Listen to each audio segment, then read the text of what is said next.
What's going on? I am Nando. And I'm DJ, whatever. I'm DJ.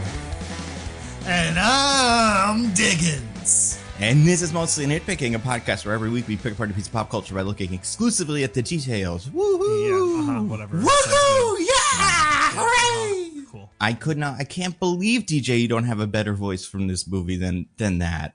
That voice that you did 2 weeks ago for The Crow, I think, or something. Listen. We do not always telegraph what we're going to, our opinions going to be for the movies, but I think I just want to be honest, and it was either that, me just being really sad, or hey, it's fucking DJ, motherfucker! I'm gonna step on your throat and crush your skull, that was the other Uncle option, DJ to you. You know, that's what I say. Yeah. Sorry if your kids are listening to this podcast. Not you, just your kids. You're just oh no. We say fuck words quite often. You should never listen to this podcast with your kids. I know. Really gotta, Yeah. Anyway, do more. My other one that I was hoping one of you would do is Tap's microphone. Hello, this is Nando or DJ or whatever. Much like a certain character maybe in this movie. You could call it that. You can say character. Yeah. We're going to talk about Megalopolis this week, the big movie of the year, frankly, of our lifetime. The $150 million movie by Francis Ford Coppola that people are talking about this week for reasons. We'll get into why and what our opinions of it are, but I don't want to spoil it because usually we'll say we're going to talk about that shitty Crow movie and you know how we feel about it. But with this, maybe you won't. So who knows? And maybe you'll be watching this 20 years in the future and we'll all have a completely different opinion because of how game-changing this movie was. Who knows? But before that, speaking of game-changing movies, two newses. Diggins, you had a news that you wanted to talk about. I don't have the thingy open for it, but everybody's favorite Hollywood team. I would say the most favorite brothers, or let's say siblings in all of Hollywood. Mm-hmm. Definitely the two with the most successful track record, especially when you don't include their collaboration with a major studio. That's right. Yeah. And then, and if you take away all the, Coen Brothers movies that are a collaboration with, William H. Macy and some of those other actors, that it's if this guy wasn't there, this would probably be a pretty bad movie. And if you take away all the Wachowski movies that are a collaboration with, I don't know, do they have an actor they work with all the time? They must, right? I think one singular that's in most of their movies. Right? I've seen Speed Racer 1,000,000 times. Is there any actor from The Matrix that made it into Speed Racer? I don't know offhand. Right? Neither do I. Maybe not. Oh, well. They're worse for it. But anyway, yeah. So if you can't guess, we're talking about the other set of, I don't want to say twins. Are they twins? I don't think they're twins. I think they're just twins. I think brothers. They're just brothers. Yeah. They're just brothers? All right. So they're technically brothers, but not in the cool way. We're talking about Joe and Anthony Russo, the Russo brothers. Which was announced. What are they up to? They got a new movie coming out by the name of The Electric State. Which follows that could be about a lot of things. It follows an alt history where Walt Disney's Disneyland animatronics led to intelligent robots who revolted against their creators. Starring Millie Bobby Brown, Chris Pratt, Anthony Mackie, Brian Cox, Giancarlo Esposito, Ke Huy Quan, and of course, Woody Harrelson as the voice of Mr. Peanut. Love it. Wait, Woody Harrelson, but is he a... Wait, what? Woody Harrelson as the voice of Mr. Peanut. But Mr. Peanut isn't a famous animatronic. He is now. I can't wait to see the Mr. Peanut animatronic. Apparently, he's the leader of the robot insurgency. Obviously. Is that why we don't have an insurgency? Is because we never invented the... Maybe there is a Peanutotron somewhere. We're getting ready to wreak havoc, but at least by now it hasn't become a thing. I don't know. You know, maybe that's where the timeline really diverges. Is after the baby nut fiasco. They instead of just rebooting back to the regular Mr. Peanut, they made a Mr. Peanut animatronic who then led the uprising of the robots, and like everything's been different since then. What an interesting alternate history we could live in. One where, we have, a full Peanut animatronic, and it's that's the zeitgeist, right? It's instead of Hawk to a girl, it's Peanut. Hawk to a girl in her third most popular podcast on Spotify. Yeah, damn right. How are we not beating at least one of those other two? I mean, is our podcast not as good? We've talked about blowjobs so many times. It's crazy that we're not more popular. And I have that's true. We have talked about them a lot, but we haven't done it on camera, which is her. Neither is she. Yeah, she is. Yeah, that was the whole thing. That's why she's famous. Yeah. Camera. But like, I thought you meant doing a blowjob on camera. No. Also, I mean, I feel like for us, we don't go on camera very often except for our charity live streams. That's true. I do think we probably have talked about blowjobs on camera. I don't remember. What's the movie we did most recently? That weird Theodore Rex movie? I can't imagine it didn't come up. I think it probably did. It didn't come up. Exactly. So you know what? To be fair to Hawk to a Girl, we both have taken a shot at this, and she was far more successful than we are, and we went first. So we didn't even get the benefit of like, whoa, if we had gone first, we would have been the most popular ones, but you got lucky because ours was, I think we happened before her. I don't remember when Hawk to a Girl was, but I think it was a while ago. We definitely talked about Dan Aykroyd getting a blowjob from a ghost before her video came out. Oh yeah. Now I have not listened. Hey, did you listen to Hawk talk Absolutely to her? not. Excuse me. Absolutely Why would I not. ever do that? I mean, I think first of all, the name is great, fantastic name, and I don't think any of us can deny that. Maybe one of the best names in all of show business. Talk to a hilarious. It's like Now You Three Me or whatever, It's that, but if they did it correctly, If Now You See Me Too was called Now You Don't, we've all liked it. But also, I don't know, she has weird celebrities on it, right? Wasn't Trump supposed to be on it and then he wasn't? Yeah, I think it was so. rumored. What I don't understand is we've definitely mentioned this before, either on the podcast or in private, but like, it just doesn't make sense to me that she has leveraged this 15 minutes of fame in the way she has, where it's like she has the third most popular podcast, and like she should have just been like an NFT by now. There's no reason she should be like this famous. It just Had this happened 2 years ago, she probably would have. yeah, right. But it just it baffles me that she has this level of like fame and notoriety. It's pretty crazy.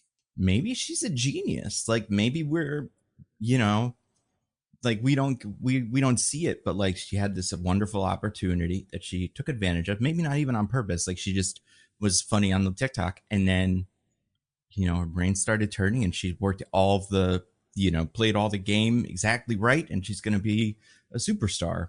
You got it. The famous people have to come from somewhere besides other famous people's kids, which is, to be fair, like half of them. But the ones that aren't, they get found on a jumbotron or something. This is our national jumbotron now. Some guy asking you about blowjobs on the street, apparently. But yeah, right. I mean, that part's bad, but the rest of it, anybody could be famous. I don't know. It is funny to me that he was a guy who was just like trying to like make videos to get popular and get money for them, and she's the one that became super famous off of it. That's good. In fact, now I already think she's great for doing that. That's because that's great. So now I can't not support her. I hope she, I'd like to come on the podcast. Haley, I think is her name, Haley Welch. So let us know. Listen, let us know. Happily do the podcast. Absolutely.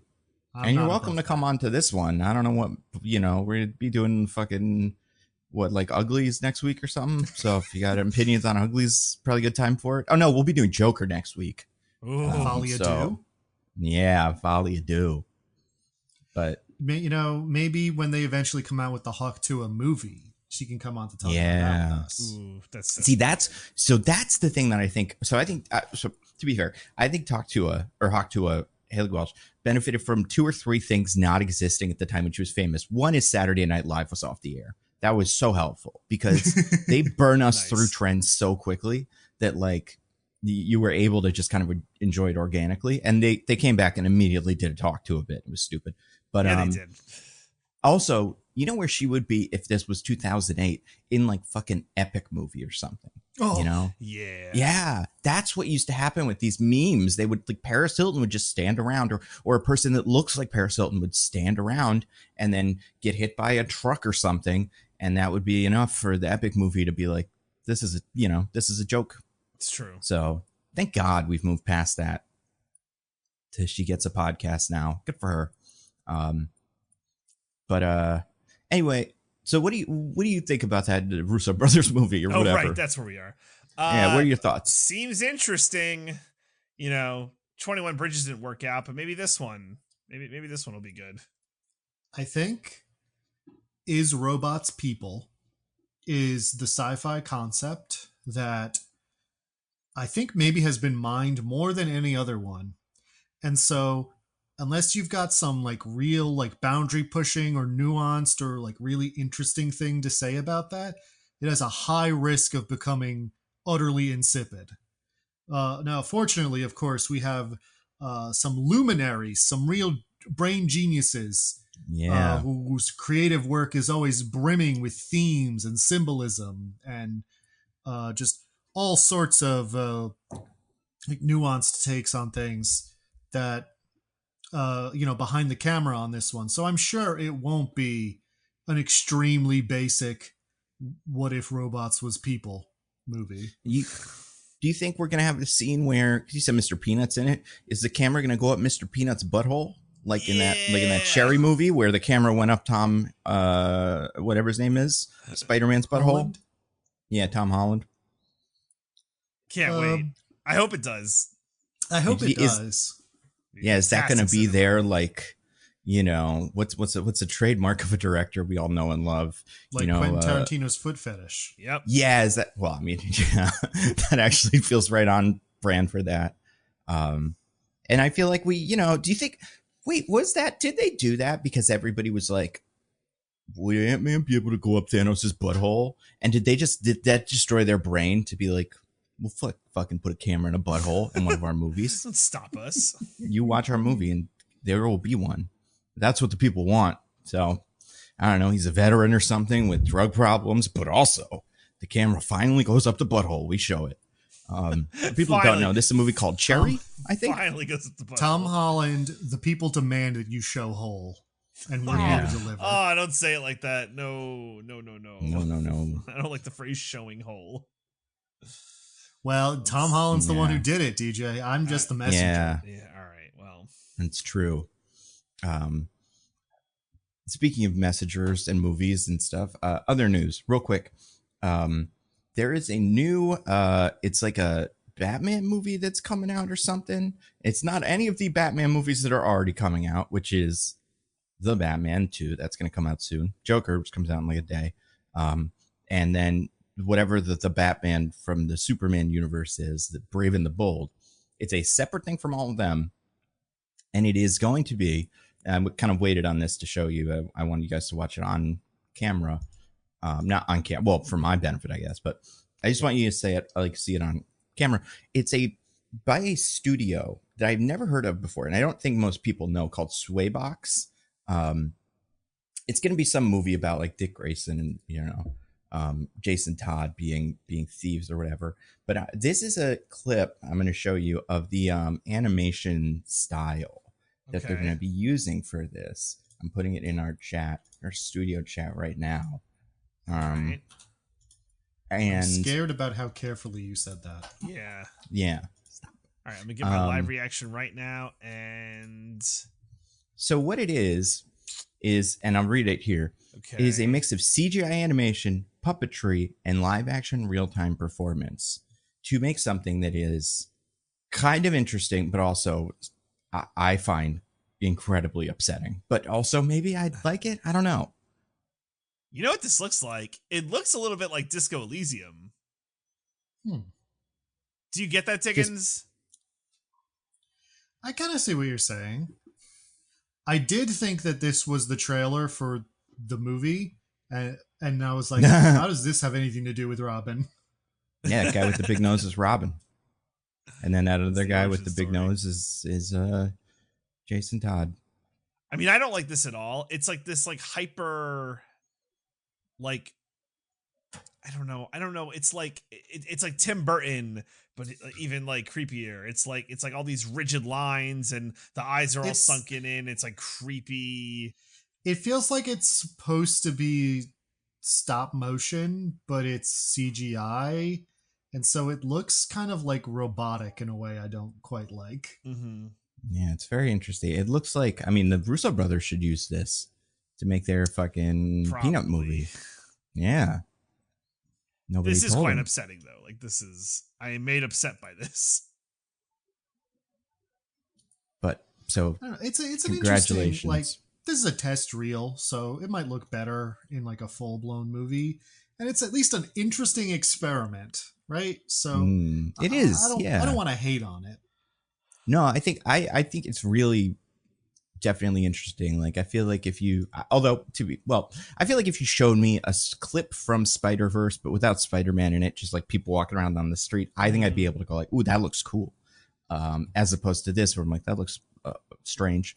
But this could be the next step in animation and could be really, really fun. Also, this could never come out, you know? That could be a thing also too. They could start doing it, it's really hard, and then they don't finish.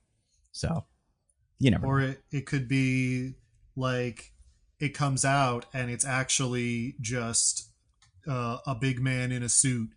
That'd be so funny. That's how it came out, because sometimes people say a big cool movie is going to come out and then they can't do it, and then they just rush out a really bad version of it.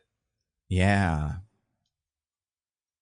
Nothing there I can all good use, options. But speaking of movies, let's talk about this week's movie of the week. Oh my Megalopolis, 2024's 1998's Megalopolis. Just kidding. 2024, that's the year it came out. And Diggins, I believe, you are the IMDb's man. That's right, and I've never been happier to be. So said IMDb's man. What are we in for? How do we get the summary? Let's hear it. Yeah, well, first of all, let me say here at Mostly Nitpicking, we play a little game called the IMDb, B as in spelling bee, where my two esteemed co-hosts have to try to guess what the IMDb summary for this movie is. Now, you might be asking yourselves, where does IMDb.com get those summaries? Well, I will tell you. You see, deep below the earth in a secret bunker that was first built at the start of the Cold War, there are several government scientists whose job is to try to create the conditions for human civilization to flourish within the Earth's mantle. And so they've been hard at work at that for decades. Now, very few people in the government even know that project still exists. But a man by the name of John IMDb happened to find one of the old radio stations that is one of their only points of contact with the surface world. And so he built his IMDb.com headquarters building around that radio station so they can receive messages from these scientists trying to create the underground civilization. Now, the reason why he did this is because, strangely, in an act of parallel evolution, the civilization that they're starting down there has started developing their own movies that are eerily similar to ours most of the time, but they are on like about a 3 months ahead of schedule usually. So like their version of the movie will come out 3 months before ours. So time for John IMDb and his employees to in radio messages between the scientists and themselves get the description for that movie and put it up on their website. Now, sometimes that parallel evolution doesn't go quite right, and so the summary is off because their version of the movie is kind of different. I will say this one is, given the difficulty inherent in creating a summary for this movie, I think they did an okay job. Okay. Not like a perfect job, but it's actually a decent summary, all things considered. Okay. Oof. Oh boy. DJ, I think you played last week, so you get to decide if you DJ go last first week's loser. I sure do. I guess I have to let Nando go first and then see how much of his I want to copy or just, throw to the wind. So I'm just going to... I will say there is precisely one small detail that is incorrect. Oh, okay. Really? Okay. All right. I will say a brilliant architect named Caesar Catalina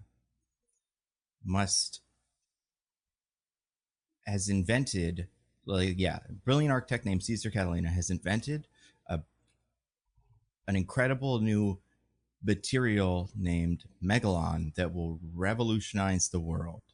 But he needs to contend with forces within his family and the government, including a corrupt mayor, Cicero, and other various family members, to change the world for the better and save humanity. Okay. All right. DJ, it's your go. All right. I think I can make it different enough. I think Nando missed a couple. There's two details I think Nando missed that I think I can at least use to... Okay. In the city of New Rome, a brilliant architect, Caesar Catalina,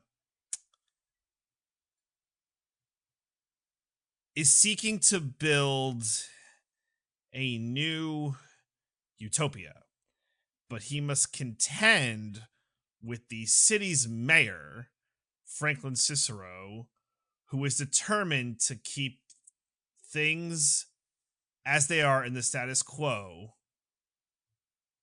while also keeping his daughter Julia away from Caesar Catalina.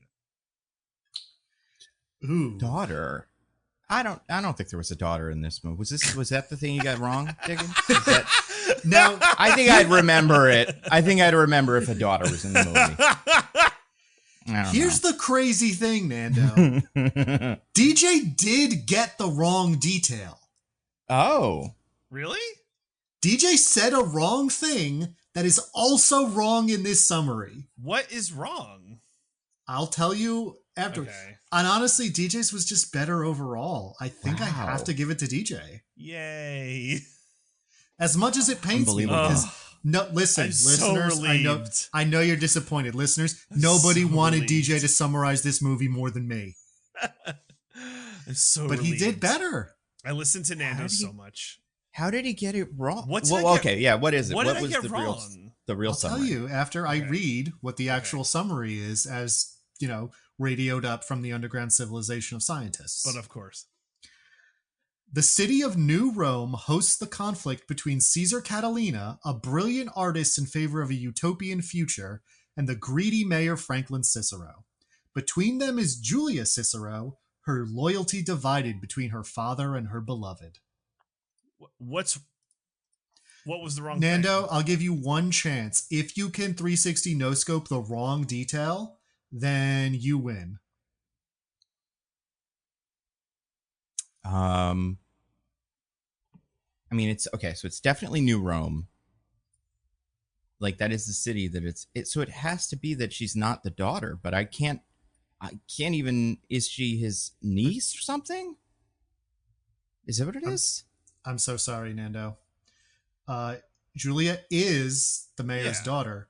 Yeah, right? The movie makes such a point of this that I can't believe DJ got it wrong. His name is Francis Cicero, not Franklin. No, it's Franklin. It's not. He says, "My name is Francis" multiple times, DJ.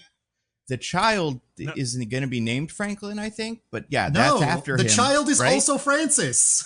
Oh, okay. No, Listen, his name is definitely Franklin. It's not. Oh boy. Do we have a Coca-Cola or whatever Taco Bell scenario in our hands? All right, time for me to go to Wikipedia. Which one of you watched it in Australia? Franklin Cicero. I mean, like, honestly, I can't even remember. I knew his name was Cicero. He says that was Francis as close as I ever got. One time, he says, like, oh, it's like Francis for short. Yeah. No. He says, "My name is Frank, not Franco, just Frank. In other words, Francis, my name is Francis." That is a real line in this movie spoken by Giancarlo Esposito. I am on the Wikipedia, Giancarlo Esposito as Mayor Franklin Cicero. Well, then Wikipedia is wrong too, because that was literally a quote from the movie I just read. I don't know.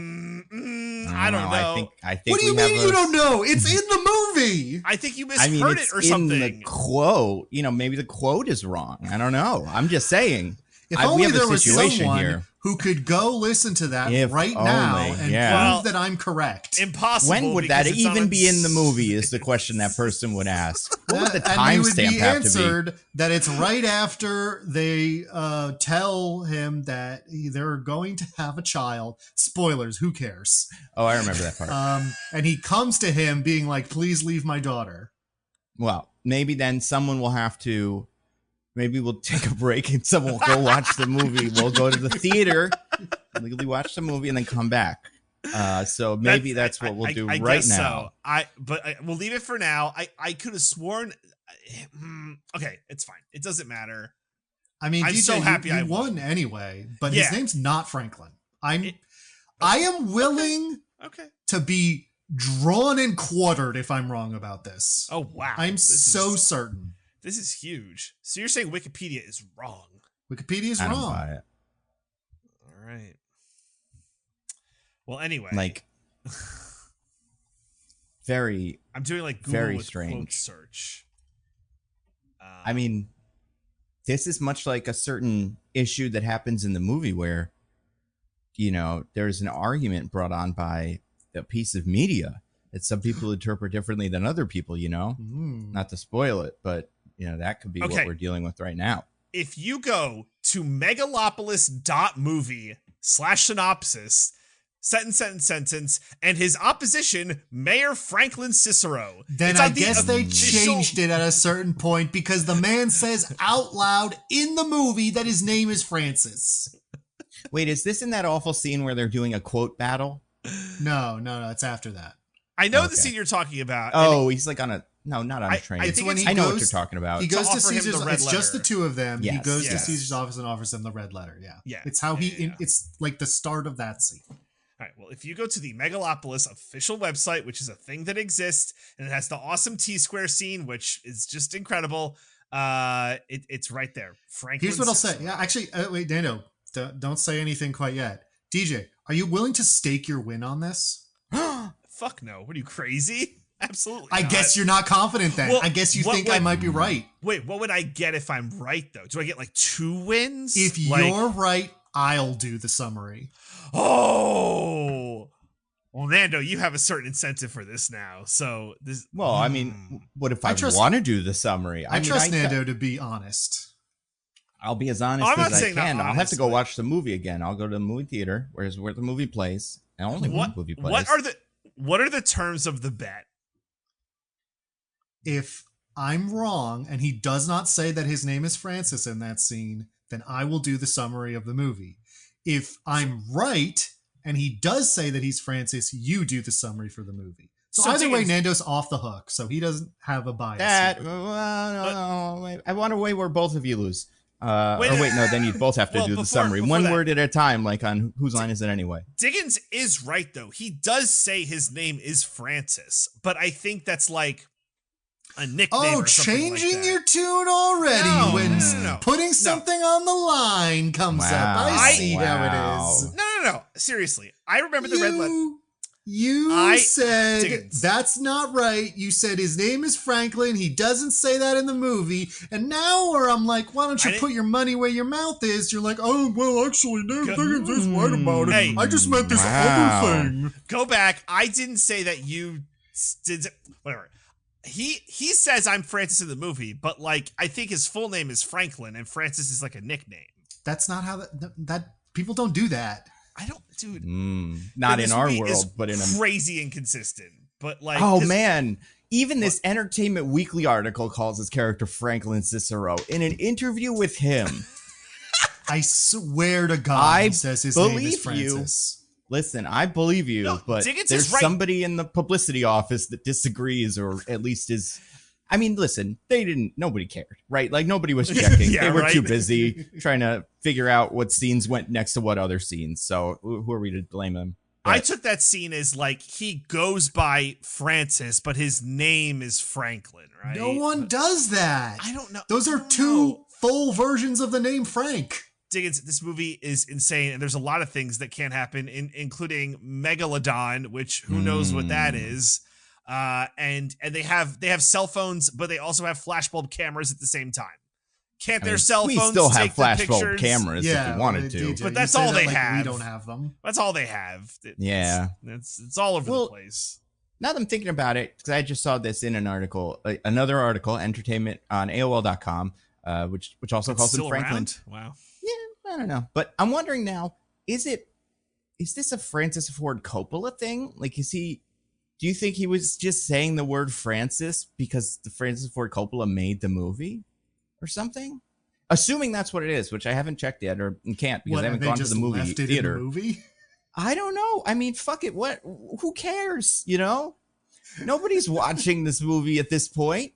No one could proofread this movie. Are you kidding me? It's true. All the proofreaders exploded during that mid part of the movie. That's horrible.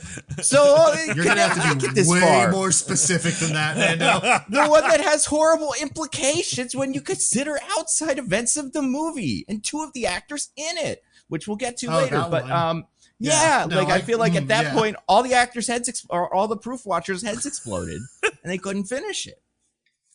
That's why that part is weird. That's why the part with the speech doesn't make any sense. That's why the ending just kind of happens. All makes sense. All right, we're getting ahead of ourselves. All right, so DJ admits that he's wrong, and he does say that. Cool. Wow, very good. Wasn't my point. Diggins admits he's wrong, and that his name is also Franklin. 100% what you said. Moving on. It's fine. We're getting bogged down, but it's on the Megalopolis website and all these press releases. His name is Franklin and Francis. That is my position. He has both names. Nando, DJ's changing his position so that he can seem like he's not wrong. We all understand this. Not true. DJ, as our winner, you get to tell us what you thought about the movie first. Right. Yeah. Okay. So I'm sure that Nando and especially Diggins will give more nuanced points about this movie because there are intelligent people and I'm an ape mostly. And look, man, I don't want to come off as like ageist because I think there's value of human life at every age. But I think there's a time where we got to just look at each other and be like, hey, does 85-year-old Francis Ford Coppola maybe not have it anymore? Because this movie's fucking terrible. It's so I had to do a thought experiment. Because I was in a Discord that I'm in with Nando and Diggins and a few of our friends from college. I was like, "Hey guys, Megalopolis is like the worst movie of the year. Congratulations, it did it. It's absolutely the worst one." One of our friends was like, "Worse than Madam Web," and I'm like, "I don't think Madam Web cracks the top 10 of worst movies of the year." We were having that discussion 2 weeks ago when we did The Crow. I know. I went and made the list, and you know. I don't have to say the list, but there are 10, and I'm trying to think. So this is the worst one, and I'm like, well, what's second worst? And I'm like, it doesn't matter because this is the worst by 10,000 miles. It's so, but I don't know that it's like bad quality, but it's offensive to me. This movie, I felt like I was being stabbed in the eyes for, I'll be honest, not the whole time. I very much tried to keep an open mind. You know, I know Nando's going to talk about scenes, but like that beginning scene at the scaffolding, I'm like, this is like pretty interesting. Maybe there's like something going on here. Yeah, New York City is Rome analogy is kind of like, all right, you're being fancy, but whatever. I'm open to it. But then Adam Driver just starts doing Hamlet. And I'm like, oh, it's Hamlet, cute, whatever. And then he's still doing Hamlet. He's still doing Hamlet, and he's still doing Hamlet, and fucking 8 minutes later, he just does Hamlet, and I'm like, no. And that's like 20 minutes in the movie. There's 2 hours left. It goes downhill from there, and I can't even begin to articulate all the reasons why this movie's bad, but it's so fucking bad and offensive.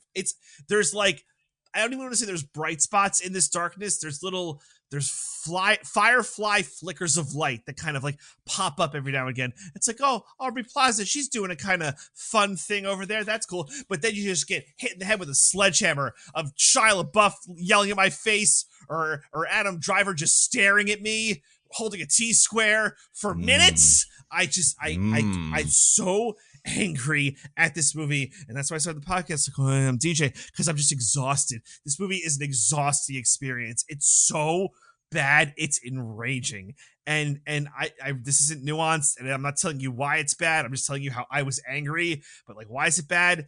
There's the plot is a mess. There's 17 different things going on. Everyone just came into the studio with their own acting style, and they're like, Adam Driver's doing Adam Driver. Aubrey Plaza's doing her shit. John Voight's he probably just showed up drunk because he's just kind of floating around there, and it's bad. It's so bad all around. This makes The Crow look good. All right, I said it. This makes The Crow look good. This makes The Union look like a tour de force. That this movie is just so bad. Wow. It's nothing. It's gonna be a while before we have a movie this bad again. And I'm so glad that we did the worst movie of the year now. Because I might hate Joker. I won't hate Joker as much as this. I'm ranting. I'm raving. Craven is hearing every word you're saying and just fucking jerking it in the corner somewhere. It's like he doesn't even know. He doesn't even know what's coming. There's no way, bro. There's no way. Yo, never say never. Mm-hmm. I know Russell Crowe wouldn't do me dirty like that. There's no way he would do me dirty like that. That's what this movie could have used. Yeah. Little Crow. A little bit of Crow. An actual Crow. Give me Crow and Crow. Oh, yeah. Instead of actors' crows. That would have been kind of cool. See if you could train them to use the T-square. Like, hold it up. Because crows are pretty smart. You know. They know they have tool usage. We've seen it would have taken a lot of work, but it would have been pretty cool. I can't believe that's on the movie poster. It's like, wow, it was so cool. If you can't see a better future, build one. This is so fucking stupid. Anyway, I'm gonna pass the rock now to Nando, where he's gonna give you a way more nuanced and intelligent take about why this movie is fucking dog shit. I mean, listen, I feel like, first of all, DJ, Francis Ford Coppola, one of our great directors, and I can't believe you put that ageism out there saying he's too old to direct a movie. I'm glad this man lived till he was, however old did we say he was, 80, 85, something like that? He's 85. I am glad he lived that long and made all his money and sold it so he could see how fucking awful this movie is. Like, I'm glad he gets to experience it, and I'm glad we get to experience him experiencing it. Only because, and I have had nothing but bad will for him since this movie started coming out. Everything I hear makes me dislike him. Honestly, I'm like, was The Godfather even that good now? I don't know. Actually, I think it might be a bad movie. Incredible. I don't want to go back. But I don't have a great feeling about it. No, I'm not going back. I absolutely hated this movie. I think this is easily one of the, like, I agree with DJ. All the things DJ said were all the things I was planning to say. I was going to do a bit where I pretended I was going to apologize, but it was going to be to The Crow. I was going to do a bit where, what was the other bit I was going to do? I can't remember. I came up with a couple bits in the car ride yesterday. But I will say, like, I think that I absolutely hate this movie. Hated every second watching it. And I think every time you turn over a rock or like look at something, even for a second, there's something new to hate. Like there's some new decision. And I guess what I mean is, like, if you want to go in and not like this movie, you can, because it's bad. But then, like, it will reveal itself to be bad in new ways as the movie goes on. And then you'll go home and read about it, and it will reveal itself again and again and again. Like, I think this movie is going to have to end. Like, our lives are going to end reading that, like, 50 extras were secretly killed on the set of Megalopolis, and they were just found. Like, and we're going to go, that sounds right. That was right on brand for Megalopolis. I have nothing but disdain for the Hollywood auteur director, this great man thing, where if one man can come together and make the movie, you know, and make his vision. Because I feel like we go against studios all the time, and studios are annoying, and they have all their conglomerations and stuff. But there's this equally annoying thing, at least for me, where we believe that, like, a single person and their wonderful singular vision comes to a movie that they write and direct and produce, and that's how you get real art. And I find that equally annoying. And I think we're at the end of it. Like, I think we as a society have come to a nice middle ground with most of our directors, where they're collaborative and also not like psychopaths on the set and yelling at everybody and almost killing people or whatever. But we still got James Cameron hanging around, who I cannot believe is starting an AI company. And then, like, this guy. And, like, it feels like the last maybe days of this, because I don't think this would have flew 30 years ago. So I'm happy to see it done, and I'm happy that they had a big grand finale for it, you know?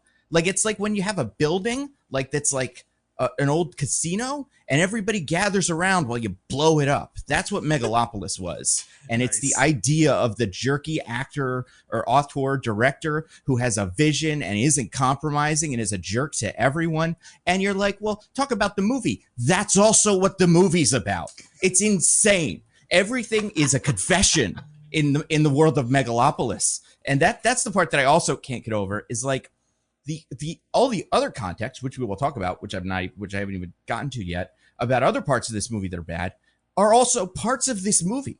Like, it is a movie about the thing. So, like, that's why I find it so bizarre. People love to talk about how old he is in reviews. His wife just died, you know, sold his vineyard, all this stuff. And, like, sure, context. Yeah, that's important context to put in. There's a lot of other context that I feel like people that love Francis Ford Coppola seem to be leaving out, because it is, you know, the movie's not about that, but it is. And it's so annoying. And also, I just hated all the other stuff in the movie. Everything's bad. Luckily, everyone's giving their worst performances of all time, so none of this will be memorable or lost. Like, it's truly, it would be like if before we blew up the casino, we took all the worst Picasso and the worst Van Gogh and put them in the casino.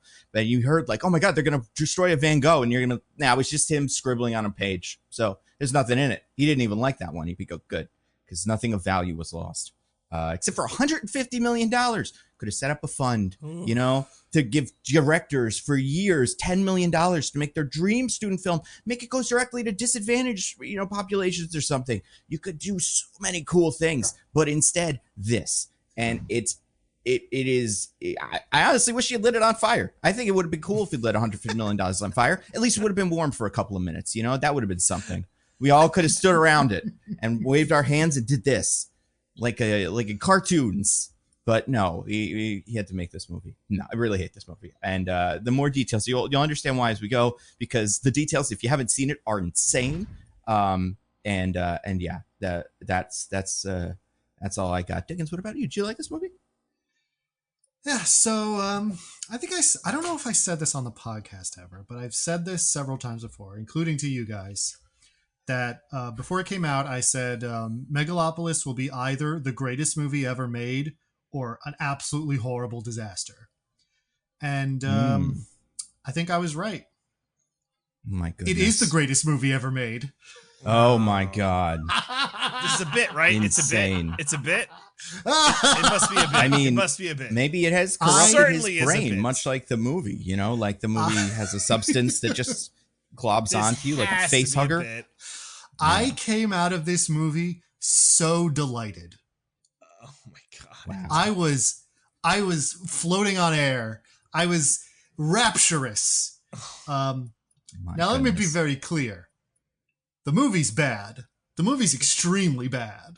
Okay. Glad we got that out there. But what it also is, to me, is fascinating. And Nando actually kind of touched on why. So what I said to my friends after I saw it was, that was Francis Ford Coppola's The Room. It is this very revealing document where the auteur obviously thinks that he's making some kind of like grand statement, grand artistic vision about human nature or whatever. But what he's actually doing is creating a portal directly into his own psyche where you can see everything he thinks about the world and like what goes on in it and all the people in it. And you're like, what a fascinating vision. Like, I can't imagine being a person who thinks and feels this way, but I can see it on screen and it's incredible. Yeah. And are the performances good? Mostly no. Are they some of the greatest performances I've ever seen in my life? Absolutely. Oh my gosh. Everyone Great can be such a word, you know? Like frequently in history is followed by "and terrible," and that's kind of what, you know, this is like a precisely Nando. When I say greatest, do I mean of the best quality? No, I mean in the pantheon of performances. This will be enshrined as an example of something. Just because incredible. They're every line read is just so disconnected from everything that came before it and everything that comes after it. Oh my God. I love it. I love it so much. I love every dumb little detail. Now, Nando is going to bring up some stuff that's legitimately horrible and are excellent reasons not to pay to see the movie. Like, I'm not going to disagree with any of that. But I just found it so funny. I found the whole thing so funny that I couldn't help but have an amazing time. Pure cinema, baby. So, yeah, I mean, I don't disagree with you on the substance, really. I just love the substance. We'll talk about that later. The substance. This movie could have been called The Substance. I think about it, you know? They could have done that. Hopefully nobody goes, I want to see that movie about the substance, and it ends up in Megalopolis by accident and never learns they made a mistake because, like everyone else, their head explodes halfway through the movie. And they're like, I guess that was the substance. Bummer, I died in the movie. But that's what happens. Yeah, I surely hope no one walks into a theater and sees this by accident. So, wait, Diggins, I just have a follow-up question. So, you called it Francis Ford Coppola's The Room. So, I feel like that implies a certain clear lack of quality to the movie. Yes. Okay. And yet, you found this experience enjoyable. Do you enjoy watching The Room? But like with friends, it's contextual, right? Okay, maybe that might be the difference here. I was with friends. Yeah. I saw this with friends and in a theater that was busting up. You know, that must be it, because I was just sitting in a theater by myself, just this vast emptiness, right? That is just me taking this all in, and it's just rage. Like, maybe I needed someone there to like understand the levity of what was going on. What's up? I just love the idea of, like, before the movie starts, one of the ushers goes, "You got to ask the question this time. You're the only one here." Just walk up to the movie theater, walk up to the screen in a couple of minutes.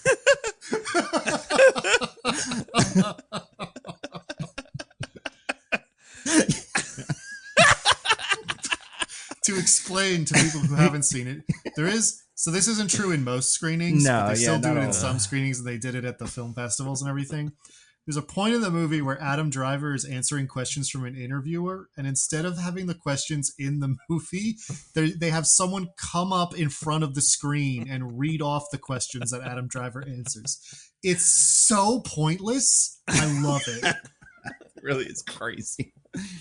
It's part of the reason I did think, like, originally when this movie came out, and they were talking about, like, before it came out, but when people were talking about it at con, they were saying, like, oh, it's undistributable. And I was like, oh, that must be why. That's not why. There's a lot of other reasons why it's undistributable. That's a tricky part, figuring that out. But yeah, there's a lot else. This was actually confusing to me because no one read the questions. Like, no, they just they just put it in a voiceover in the regular movie. Oh, okay. I can't remember what the question is, but what is it? It's like, do you agree that you're cool and everybody else sucks, or something like that? And then he just goes on a big thing about society, culture. Mm-hmm. Yeah. So neither of you had the experience of the live question. No, it didn't happen in my I don't even know how frequently they do it. I do know a lot of people that went. I've seen videos of it.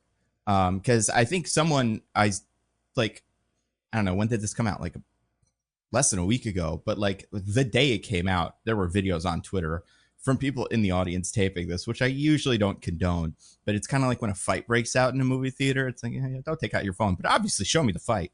It's like that. Like that fight that broke out during Garfield. That'd be funny if this movie started a fight, but it would be like two people because the theater's empty, but they'd still hate each other so much because of like how the Tesseract just makes you mad, or not the Tesseract, excuse me, the Scepter makes you mad in Avengers.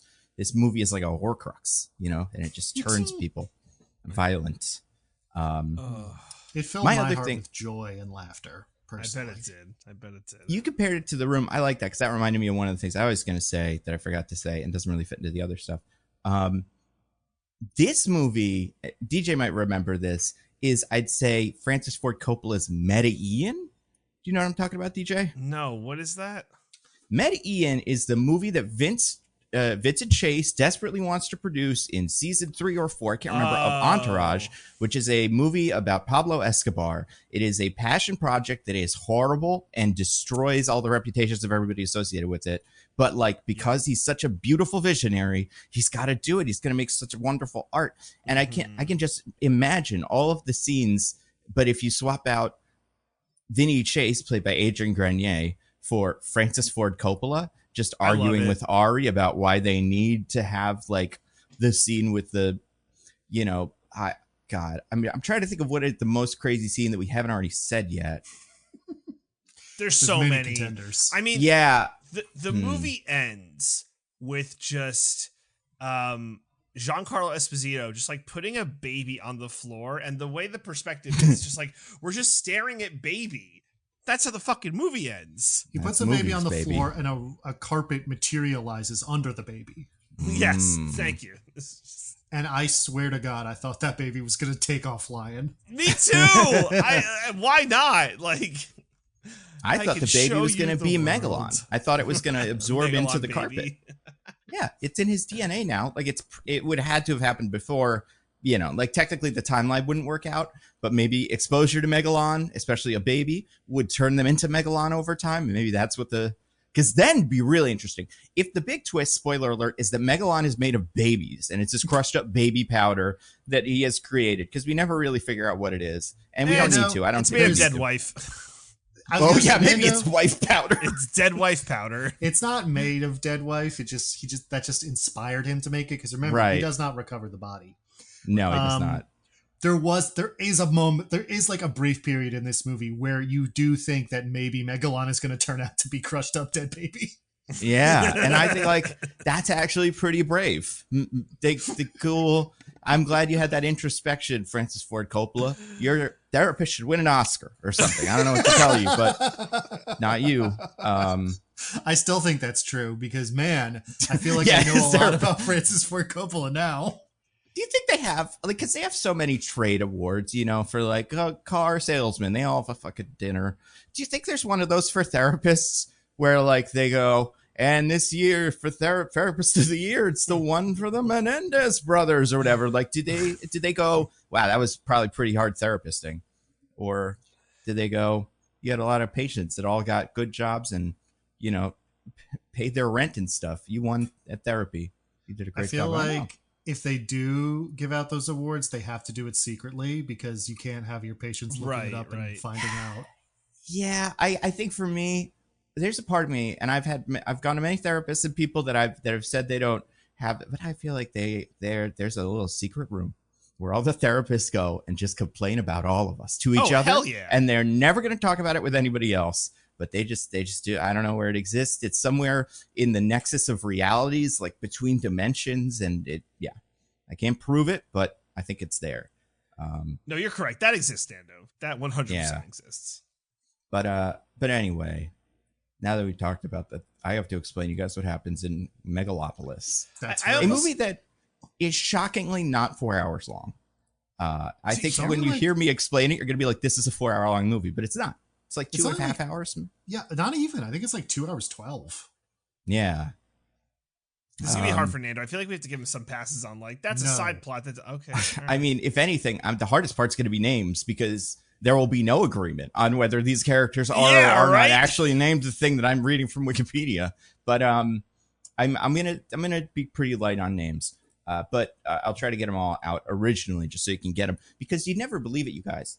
And I don't know if you caught this. I don't know if it's on the trivia page, because I haven't looked at the IMDb page yet. All those names correlate with figures from ancient Rome and history and stuff. So that actually brings the movie a double meaning. Instead of just being a tale for our era, there was actually a guy who they did a conspiracy to, much like this. I don't know if it turned out the same way. Can't have, but maybe it did. Maybe we're all living in the...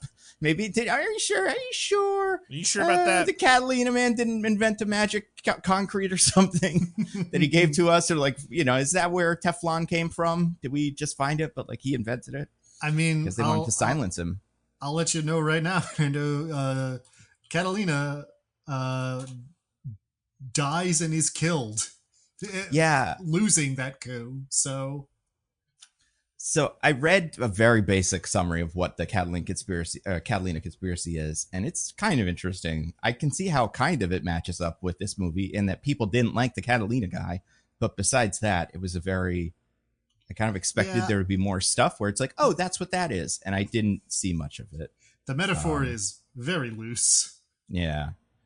But yeah, some of these characters will have insane names that you're like, oh, that must be a guy from that. Not all of them. Specifically not one, but most of them will. So here we go. The movie starts with a scene that is, I believe, in most of the trailers, where Caesar Catalina, played by Adam Driver, looks more or less like Adam Driver. I mean, if you've seen the trailers, it's just kind of an Adam Driver character, is on the top of what I believe is the Chrysler Building, but I don't know if is it like the Chrysler Building, or is it like the Caesar build? Okay. Yeah. No, so New Rome is also New York City. Yeah. There's that too, and it's so funny because verbatim. Well, what is the Madison Square Garden called? Is it called the Rome Square Garden or something? It's called fucking Madison Square Garden. That was one of my notes. Is it really just called Madison Square? Oh, okay. Penn Station I forgot is about that. called Penn Station. Yeah, it's just New York. Yeah. It's New Rome. It's so New frustrating. Rome. So frustrating. And then, well, okay. So he lives in New York. It's current day New York too. Like we said, there's going to be a mix of like technologies that are contemporary and then like old timey technology. And it's unclear whether that's the level of like civilization, the level of science they've managed to advance to, or if it's just like, these are fancy people. So they have, like Polaroid cameras again. But either way, we're looking at rich people, so it's hard to tell what the rest of the world is like.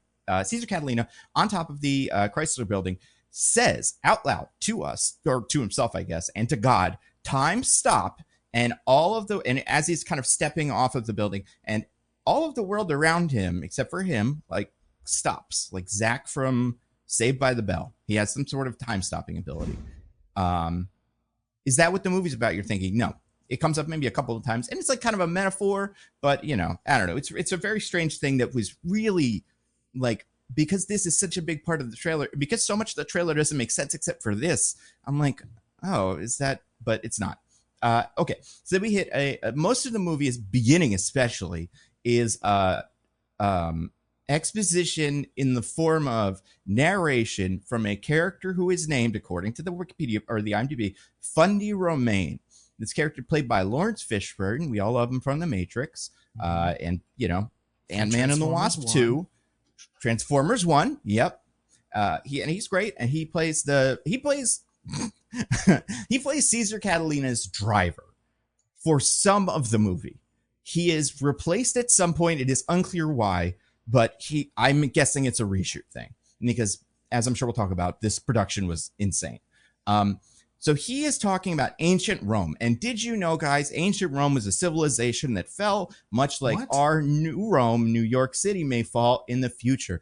Tales of the past, or, history repeats itself. And also, Caesar Catalina is a brilliant engineer. And like, I don't remember exactly when all of this comes up, but he basically tells us all this stuff, which is Caesar Catalina, genius engineer, architect, invented Megalon, this wonderful revolutionary substance that is kind of whatever, a magic kind of metal plastic thing, which we'll see a couple of examples of throughout the movie, which make it, as the movie progresses, way less clear what it is and why it matters. That's the thing I think that's so interesting about it. But anyway, Giancarlo Esposito plays a character named Mayor something Cicero. We'll never know, but we'll say Frank, because he definitely does say his name is Frank in that scene, because he compares it to Frank Sinatra, because, this movie's made by a very old man. But the Frank Cicero hates Caesar Catalina because Caesar Catalina is an agent of change, and Mayor Cicero is an agent of the status quo, and also like Caesar Catalina is just and like the Cicero family is kind of a mess, which Caesar Catalina is part of the Cicero family, right? No, is he related to them at Crassus all? Crassus family. He's right. Yeah. And the Crassus family, right? That's John Voight is the dad of Crassus. His name is Hamilton Crassus III, or the third. There is who else is in this? A character that's important. Claudio Pulcher. Claudio Pulcher, played by Shia LaBeouf. So this character is a freaky guy, man. He is much like the Joker. Society doesn't really work for him. He hates Catalina for reasons. Most of it seems like he's just kind of jealous that his Catalina is so genius and he is not. If you want to get a sense for what this character's like, he has like a weird little ponytail mullet thing. So, make your judgments about that. But he also cross-dresses at one point, which I'm like, is that a statement, sir? But whatever. So all these people are like, so these are all the big players in the city. There are also a couple of people that will show up. Julia Cicero is played by Nathalie Emmanuel from Game of Thrones and stuff. She is Mayor Cicero's daughter, who will eventually fall in love with Caesar Catalina. And then Aubrey Plaza plays a character named Wow Platinum. That is, I'm assuming, not an ancient Roman name, but a name that she thought was fun. Weirdly. No, I'm joking. Okay, I was like, yeah, it's a she is a kind of, she plays the role of like a TMZ gossip reporter, but she also seems to report the 2020 news that you would get. Like, she's a 60 Minutes. If 60 Minutes hired Perez Hilton for some reason and let Perez Hilton interview the president, but she's kind of interesting, and she has a camera and she shows up at stuff and goes, "Hey, look at those guys." Mayor Cicero is what else is happening here? Okay, so the main scenes that start this movie takes place at an unveiling for the new project that the Crassus family is. Wait, what are they at that point? What are the scaffoldings over? It's just a model. A model of what? Of what they're going. So they're clearing a bunch of land in the middle of the city, right? So this is the model of what Mayor Cicero plans to do with that land. Yes. Yeah, and it sucks. I can't remember what it is, but it's kind of like, it's like a little dinky casino, right? Yeah. And Cicero, we're gonna say, there's all kinds of economic uncertainty and the empire is collapsing. So this is what he's doing with the money and with the the society. And Adam Driver, much like the Joker in that one scene from the first for the Dark Knight, shows up. He walks in with his guys and is like, "Hey, everybody, I got Megalon, and this sucks. This whole thing is stupid." And Cicero's like, "Your Megalon is dangerous, sir. That is a dangerous thing, and we can't let that be, the future of civilization." There's no explanation given at the time, but what seems to be clear is Mayor Cicero has used his influence because of other reasons, because he hates Catalina, to slander this fine Megalon. But he gets a lot of attention at this big publicity thing, which is cool because it's a big model of the city. I don't know what scale, but small, a building's up to your ankle maybe. But everybody is at it over these many suspended scaffolding. So there's a lot of like dancing around the scaffolding that's pretty cool. And Adam Driver recites the entirety of To Be or Not to Be. Yeah. And Adam Driver in this is like, he's kind of a weirdo, like, but only sometimes. Sometimes he's kind of chill and you're like, this guy gets it. But then other times he launches into this, which is, and also fucking multiple accents. Every character has a couple of accents that shift rapidly, except for Aubrey Plaza, because she has one and that's good. Good job. But anybody who's trying to do like a kind of old timey voice or a Broadway voice or the way you'd read Shakespeare throws a little something on it, but there's no consistency. Caesar Catalina goes home and he is with who is this character? That's Platinum. Wow Platinum, right? Yeah. And she is like his sex partner with lines that will kill you, like make you believe there is no God. But it's clear because a god would prevent this kind of beauty from manifesting on earth. He would save it for heaven. Yeah, or I should be burning like Moses would have been had he looked at the burning bush or something. Or maybe he did. The burning bush. I think it's I'm appearing to you as a burning bush because if you looked upon me truly, you would your head would explode or something. Yes. Yeah.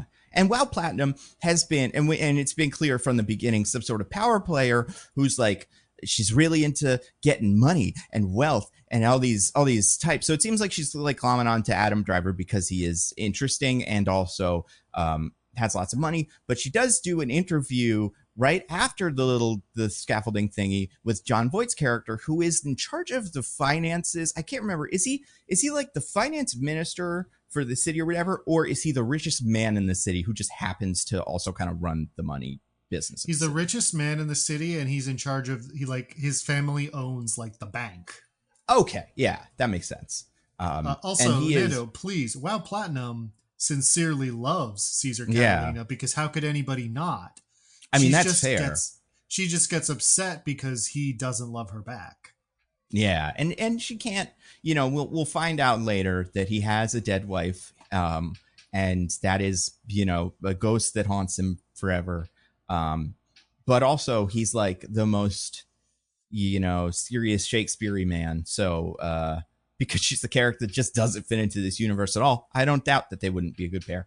Nathalie Emmanuel, by the way, at the scaffolding conference, saw Caesar and was like, that guy's interesting. Let's deal with him. Talked to her friend, Chloe Feynman, character named Claudia Pulcher.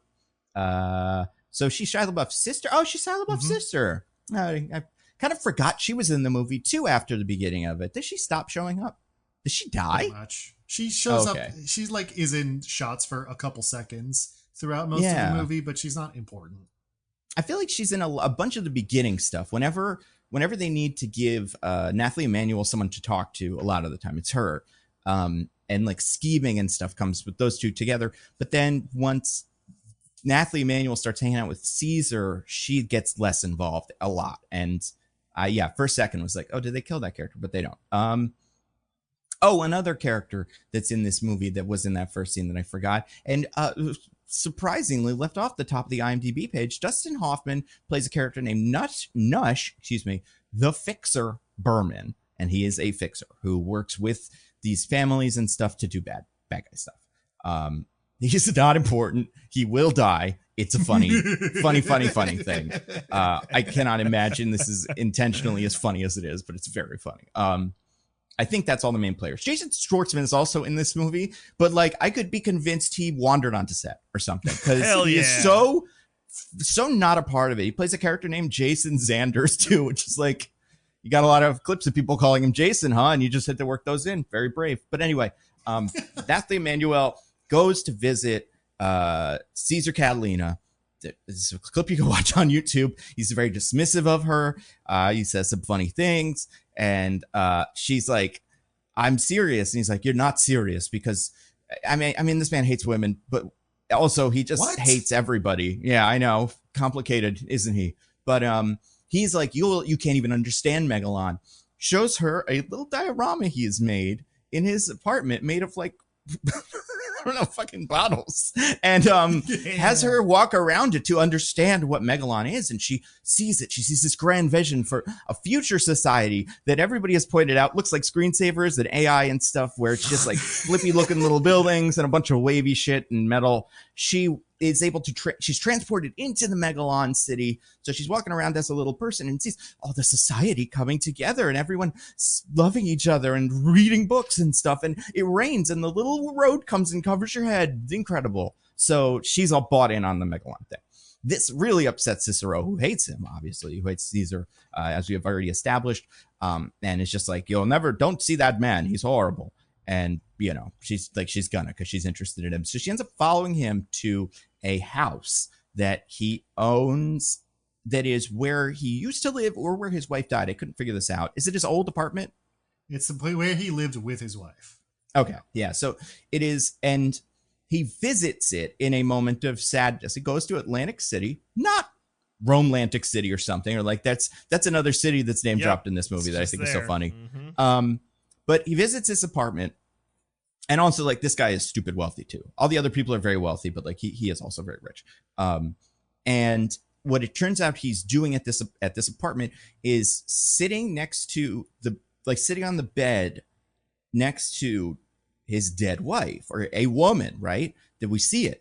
But then when Nathalie Emmanuel sneaks behind him, because she like tails him and looks at it, there's nobody there. So he's kind of hallucinating her or remembering her. It's unclear to me in that moment what she's supposed to think. Like if he's just like kind of being like, oh, it's nice that I had a wife, or if he thinks the wife is still there. But either way, and like I said, there is a conspiracy kind of that has been maybe formulated by government, or maybe it just showed up on its own, that he killed his wife.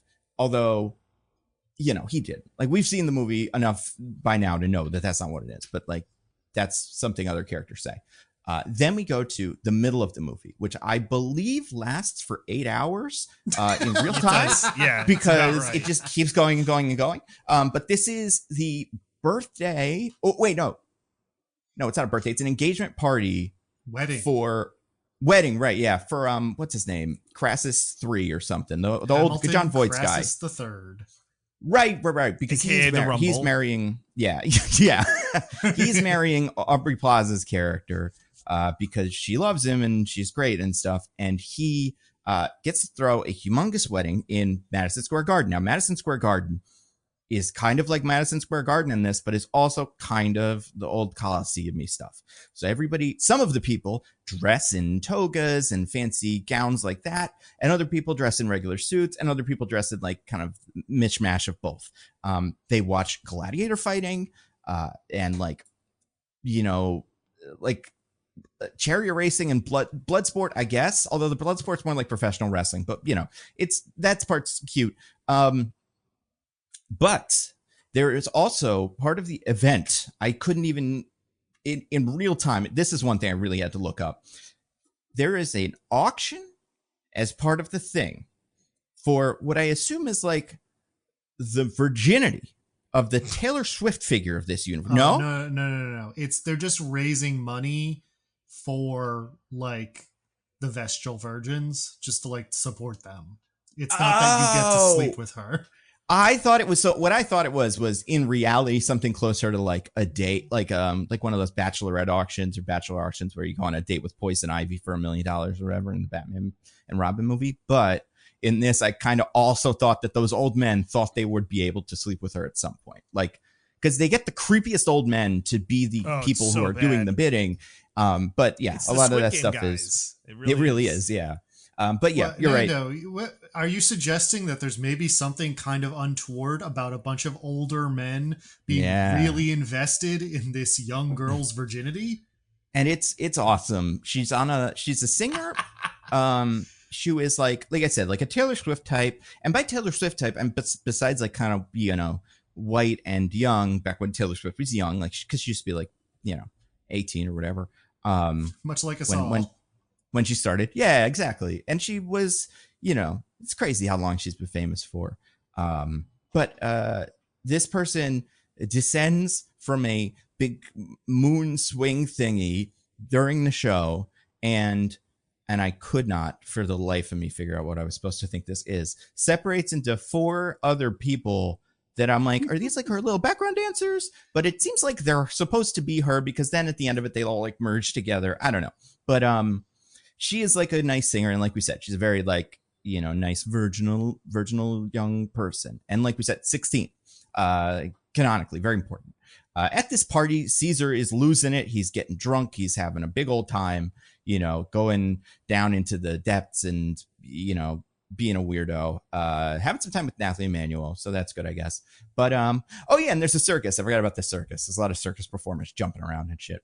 But the big plot event that I think that brings this whole thing to a close, Shia LaBeouf's character, by force, gets the guys who are running the Jumbotron to put a video on the Jumbotron at this event and say like, the video and like, this is like, I think this is presented as like, and here's a little gift for the bride and groom. And it's a video of Caesar having sex with the virgin, who we have just established is 16 years old. It's a very short video. It's like a GIF, just kind of plays backwards and forwards a couple of times. And everybody loses their mind because, you know, they don't like Cicero, or they don't like Caesar. He's a weird guy. And look at this crime he did. It ends the whole party. It's a disaster. People beat him up and stuff, I think, or something. He also dances around like he's in like, I don't know, a Beatles video from like the old 70s, where it's like, but Nathalie Emmanuel, because she knows he's such a good person, goes and investigates. And spoilers for the movie, and this is where I think the best spoiler comes in. Not only is this girl actually 23 instead of 16 because she lied about her age, the video of Caesar having sex with her is also somehow faked. It's never clear that they have in this universe deepfake pornography or deepfake technology. And it's certainly not clear because at no point does anyone, including Caesar, go like, well, it's a deepfake, right? Like, so everybody is just kind of like, what I assume happened is someone rubbed some Megalon on a film reel, and then that's what you get, because it just happened. But they're able to clear Caesar's good name. This plot line evaporates so quickly, considering it's the big like crescendo of this the middle of the movie. I do love the 1-2 punch of like, well, she's 23, so actually, you know, it's not a crime at all. And also, he didn't do it anyway. Yeah. It's like when Trump says like, I didn't know, I've never met her. And also I wouldn't have had sex with her even if I did. And it's like, so you did exactly what they're saying then, right?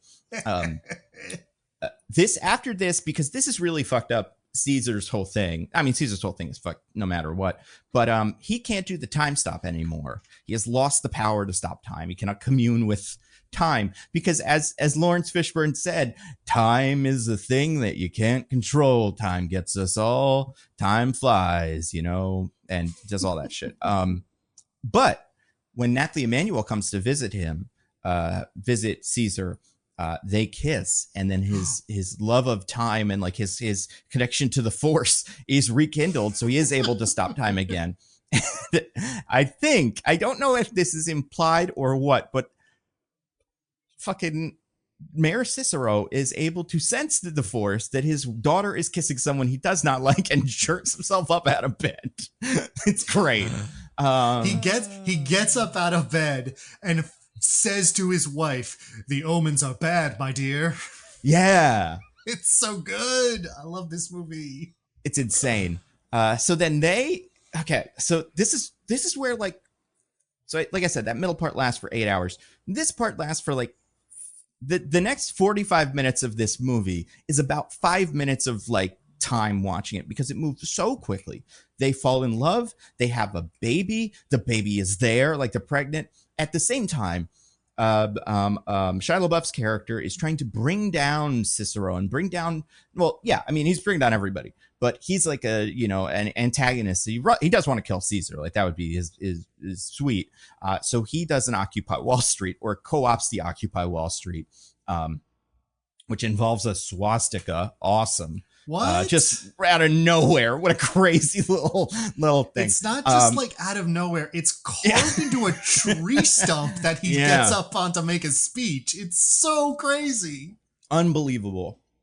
But yeah, this guy is, kind of messing around with like the the populism and exploiting it to get his things done.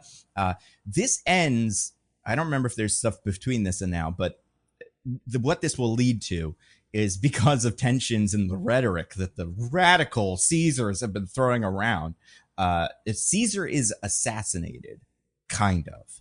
Like, he's assassinated like Kingpin's assassinated at the end of Hawkeye, because his whole brain is blown out and he's clearly dead. But and who does that? Oh, who does that? You don't remember? Some kid? No, it's a 12-year-old boy. Yeah, okay. I thought it was like a character. I was like, oh, little Shia LaBeouf on his knees? That's cool. I didn't catch that. But yeah, little baby.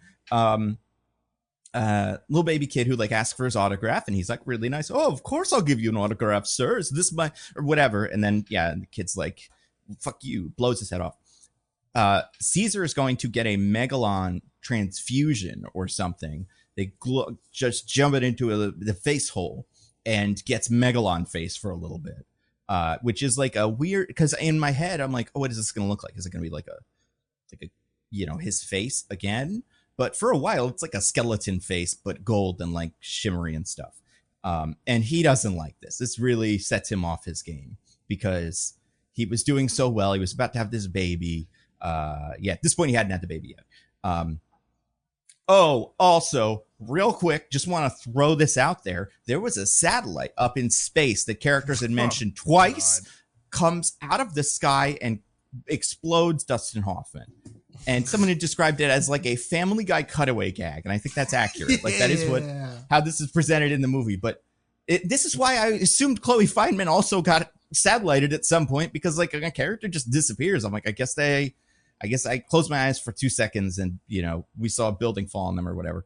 But at this point, Wow Platinum really starts making moves, pulling levers. First thing she does is she goes to Shia LaBeouf and my God, this scene, seduces him. Yeah. And they concoct a plot, but really she has the plot, but she tells him the plot, to kill or to destroy the Crassus and Cicero and all the families, really take over. The anti-wow scene, as I'm sure this will be described for millennia. And part of why it's going to work is like Caesar's kind of distracted.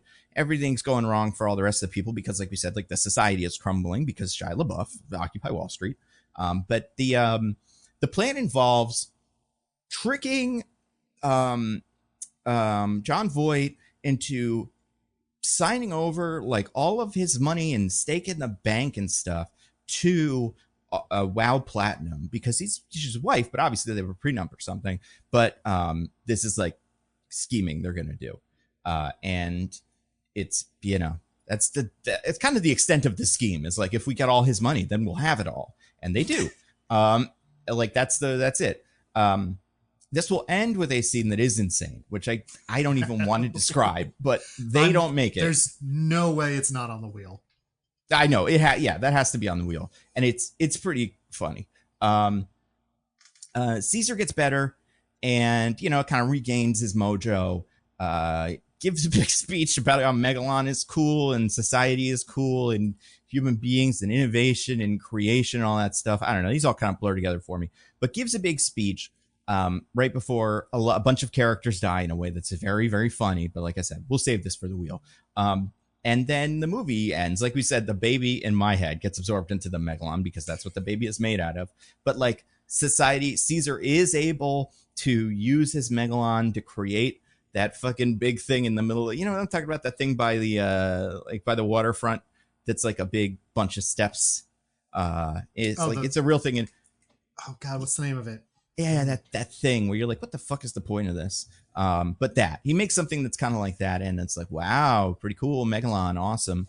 And then everything's good. Cicero's nice because he loves the baby so much. The baby named after him, whatever that name could be. Well, it's not named after him because it was a girl. Well, right. Yeah. But the baby that was going to be named after him, which would have been Frank or something. Do you remember the baby's name and why it's the baby's name? Because they're both so funny. Yeah, it's like Joy something, right? Or something like that. I can't remember it, but it's The name It's is like a name that Sunny Gwyneth Paltrow Hope. would do. Right. Yeah. And do you know why they named her Sunny Hope? I can't remember if there's That- I just assumed it was because those are nice things or something, but is there more to it than that? That was Caesar's wife's name. Oh, I didn't realize that. That's weird. Yeah. That's, even if her name was just Jennifer, that's weird. Because it's your dead wife. I get it, I guess, but it's But like, also, I don't know, you want to have one generation. Caesar has a dead wife that he's sad about named Sunny Hope is also. Yeah, that's really funny. Francis Ford Coppola knows writers who use subtext, and they're all cowards. Yeah. And that's pretty much it. Now there's like lots of stuff that happens in other, there's probably scenes that you've seen online. They're like montages or something, either in context or like you've just seen TikToks of them or whatever, that I didn't describe, where it's like, it's just a lot of shit. And parts of this movie do feel like it like diverts into like a little movie that you'd see on screen projected onto a wall at an art museum or something, where you're like, this piece is a lot of, thinking, but there's no like narrative or anything. It's just like a bunch of pictures. So there's a lot of that in the movie too. But yeah, basically Megalon saves everybody.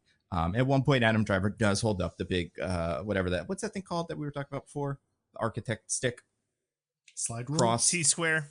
T-square, holds up the T-square and like everything. And he enters the multiverse and hangs out with Spider-Man or whatever. Yeah, most of the bad guys die. Sister Row's wife is a person I feel like I should recognize. She was in Poor Things. She was the who Yeah. ran the brothel. Oh, right? Catherine Hunter. Yeah. Oh, she's good. And she's in that new movie, The Front Room, that I feel like looked funny, but then was kind of bad. Oh, right. And she's Cyril Karn's mom. Oh, my God. Yeah. Good for her. Yeah. Okay, cool.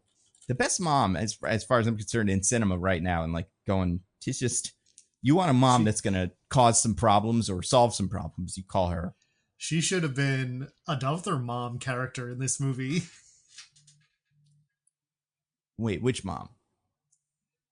Caesar's mom, who shows up to let you know that Francis Ford Coppola has some problems with his mom. Yeah. Oh, yeah. I forgot about that. Forget about this. When does that happen? There's a couple scenes with her because she's at the wedding.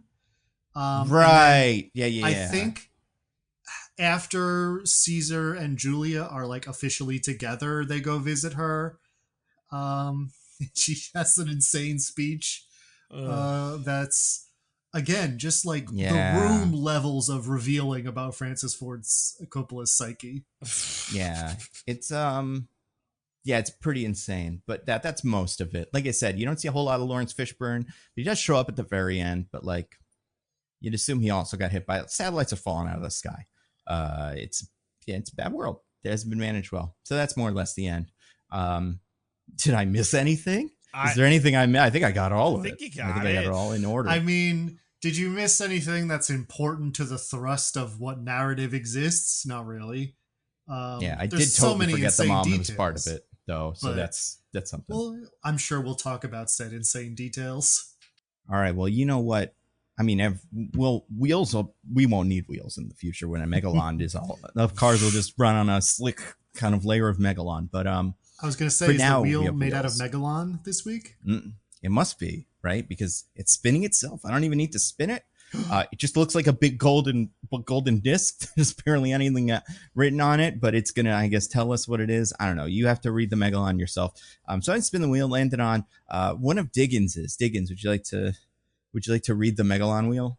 All right. So this slice says, "Go back to the club." Okay. Yeah. So, did you see that before you saw the movie? I didn't, thankfully. I got to experience it raw. Ugh. Yeah, I did not. I saw it before. Yeah, you listeners, if you haven't seen the movie, you may have seen on Twitter a couple of clips that are going around of Adam Driver's truly exquisite choices, I would say, acting in this. And I want to emphasize to you, because it's not clear in the like little clips that are floating around, these are all from the same scene. Yeah. So first there's they're all the scene where he's dismissing Julia because he's like, "You're just a party girl. You're not a serious creative thinker like me." Yeah. So first, while he's like telling her to leave, he tells her to go back to the club, but instead of just saying that, he like bobs his head back and forth and goes, "Go back to the club." Yeah. It's fucking weird. It's so funny. And then he says something about like, "You feel like you're entitled to my time" or something. And Natalie Emmanuel gets upset. She's like, "Entitled? Entitled?" And he fully switches to like a foghorn leghorn accent and goes, "Yes." And I just want to talk. I just want to talk about Adam Driver's choices. They're all perfect. Oh Everything he does in this movie is perfect. Well, there was that one time when he said, "I'll make Megalopolis." He said yes to Francis Ford Coppola. That may be a mistake, but otherwise, good choices. Yeah, I'm not sure we love that one. We're being truthful and honest with ourselves. Holy moly. That was funny. What did you guys think about the way Adam Driver chose to read his lines on this one? What my number one question is like, well, Mr. Coppola, what was the direction? Was it just like, you know, Adam, you're a fantastic actor. I trust you implicitly. Whatever you think the thing we should do is the thing we should do. No notes beyond that. Like, there's just no cohesion. I mean, I have heard there were many reports about what happened on the set of this movie. One of them was just like they were rewriting pages on the day. And, you know, they would go into Francis Ford. I think this one. You hear this about so many movies these days that I may be getting like my wires crossed with another one. But with something like they just go into his trailer, smoke a lot of weed and come out with 2 new pages for that day. And we'd film that. So I think that's why they sound weird sometimes. And that's why like there isn't cohesion even between like lines in the same scene, let alone characters scene to scene that are like you see him in the next scene. He's a completely different guy. Now, here's the thing with that, actually. For me, I think a lot of this is intentional. I don't think it comes off the way it's intended. I don't think it's done well. But I think he is going for this sort of like heightened unreality where like the performances are like very theatrical and like very consciously not realistic. And I think that's fair. And I think he wanted, so like, I think he encouraged Adam Driver to like be experimental with his deliveries and to like say things in an insane way. Again, I don't think it works because it's just very funny. Right. But I think that's why it's like that, is he was going for something and missed. Yeah, you know what this reminds me of? I don't remember if you guys remember this. Speaking of deep Quibi lore, this ended up not being true. But do you remember there was there were reports of a Quibi show. I'm pretty sure this was Quibi. That was a house full of 10 Jack Sparrow impersonators. And it was like a reality show of that. That's what it feels like to me with the Joker. Everybody is playing the Joker in our own little special way, but it's a movie with like 15 Jokers and Nathalie Emmanuel and John Voight, who's like asleep on the couch. But like everybody else is being so extra and weird that it all kind of cancels each other out. But yeah, I think Adam Driver is the actor that seems closest to getting it right. Except for, I don't know about that actually. He certainly, I think, has the most line deliveries that delighted me. What are some other? Pretty good. I'm trying to think. What are some other Adam Driver bangers in this? When I think about this movie and go back to the bangers, he is very low on my list of characters that have crazy lines that I'll remember forever. Like even the Go to the Club one. Maybe it's because I had seen it before I saw the movie, but like leaving the movie, there's like so many other lines from everybody else that are crazier. And it kind of fades into the background for me. I'm trying to remember. Like it's not always just like so much the lines, but like there's the one, I think it's the scene where he's just like tripping up on all the drugs and he's just on the ground like writhing and he makes like all these like weird faces and like contorts himself, and like none of that was line delivery, but it was like fucking insane. And like I don't know, for me, if I'm being like critical about the movie, it very much like took me out of it. Like I like it was just like a zoom out, like a whoosh, where it's like, what the fuck is going on right now? Because again, it's the lack of cohesion. Oh, it pulled me in because I was like, I love everything you're doing right now, man.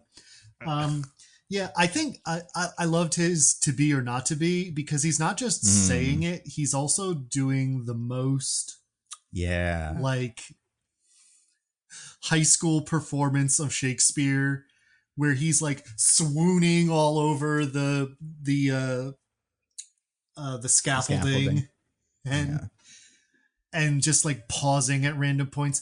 And it's so funny to me because it's like, why is everyone just standing and watching him do this when he stopped talking about the thing he was here to talk about like 5 minutes ago? Well, and you wonder when it's going to end because like, well, surely he'll stop and be like, all right, let me get to the point here. But like, he just keeps going and going like 17 verses into Hamlet. And it's like, it's just so odd. I was hoping it would never end. Yeah, honestly, I like Hamlet. It's pretty good. It's got a pretty consistent theme and like, you know, plot and stuff.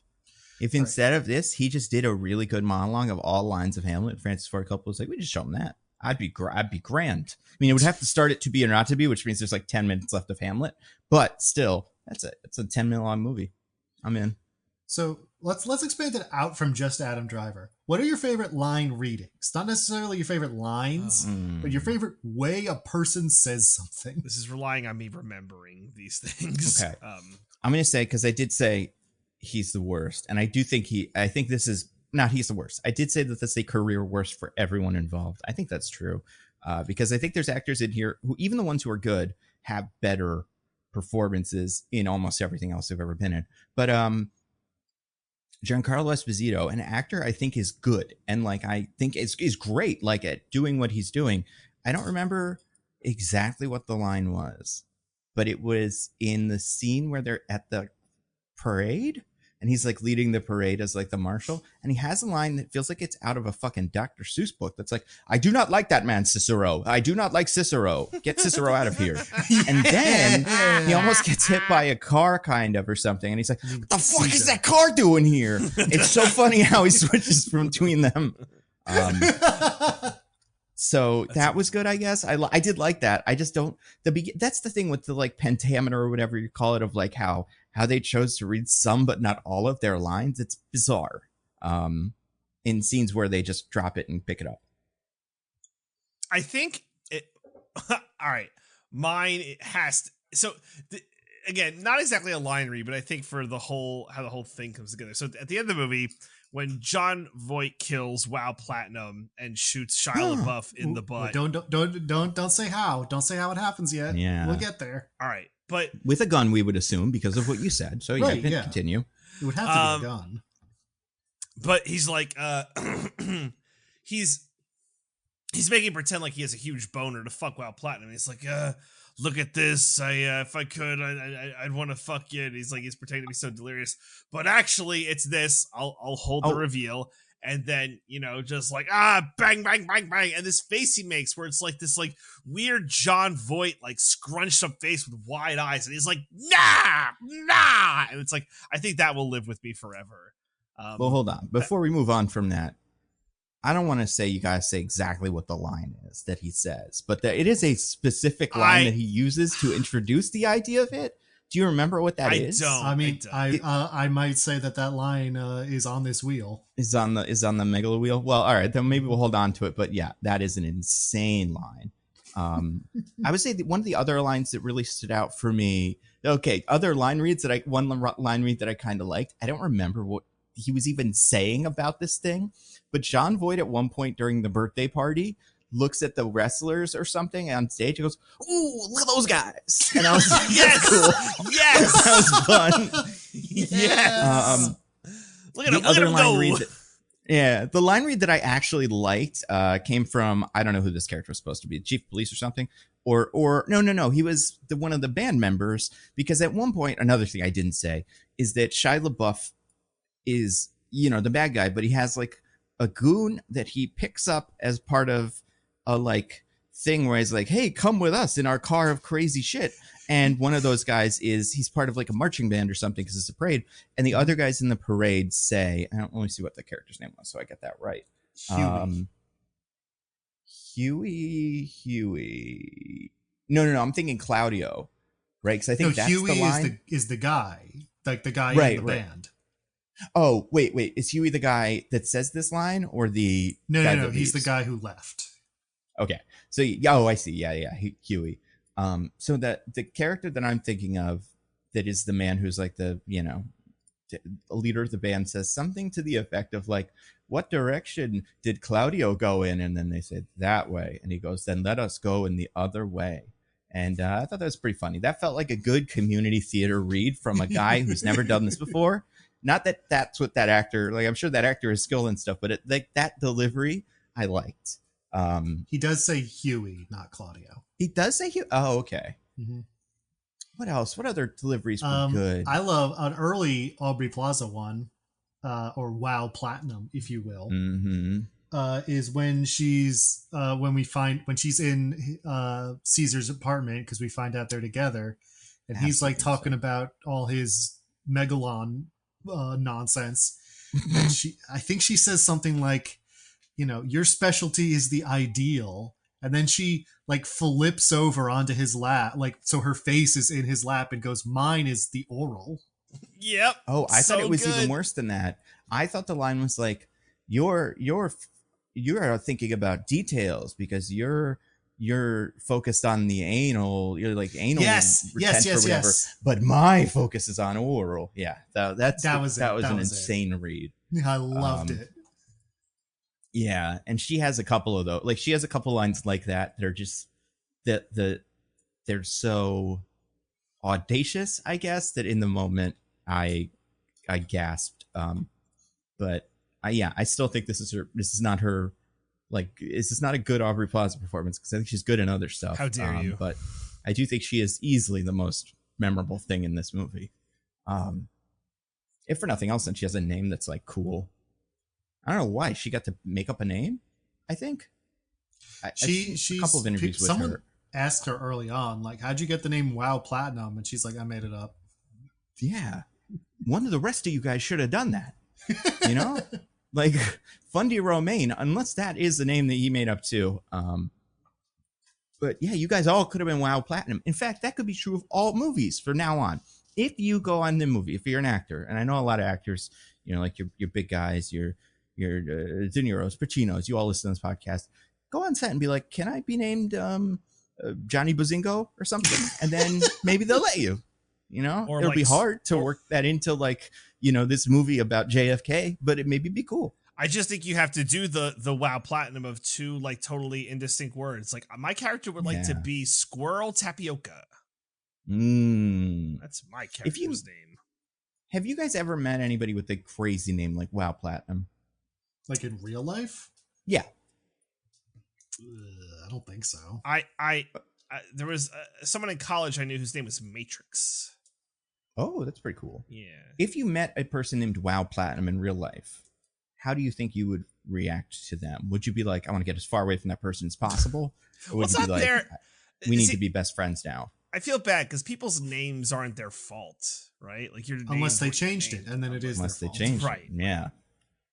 But I in the story of Megalopolis, I don't know if WoW Platinum was given that name or chose that name. I have to assume she chose it. It's like I just stage said, name, right? She says she made it up. She chose it. No. It's not Aubrey Plaza did.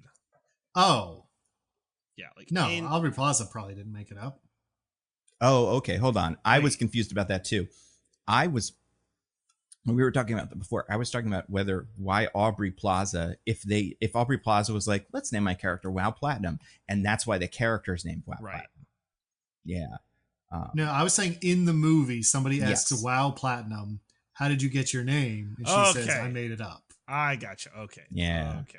See, it's funny because that is conceivably how the movie also came up with the name, like especially Aubrey Plaza. Yeah, I like could see her being like, she went to Francis Ford Coppola. I would like my Hey, character's Frankie. name to be Wow Platinum. yeah. He's like, okay, sounds good. I've definitely seen a couple of interviews with her because she's been on the major talk shows because she has 3 movies coming out or like 3 things coming out. She's been promoting all of them. And I'm sure I've seen her answer this question. I feel bad for forgetting it, but yeah, she's the talk of the town. She's the belle of the ball.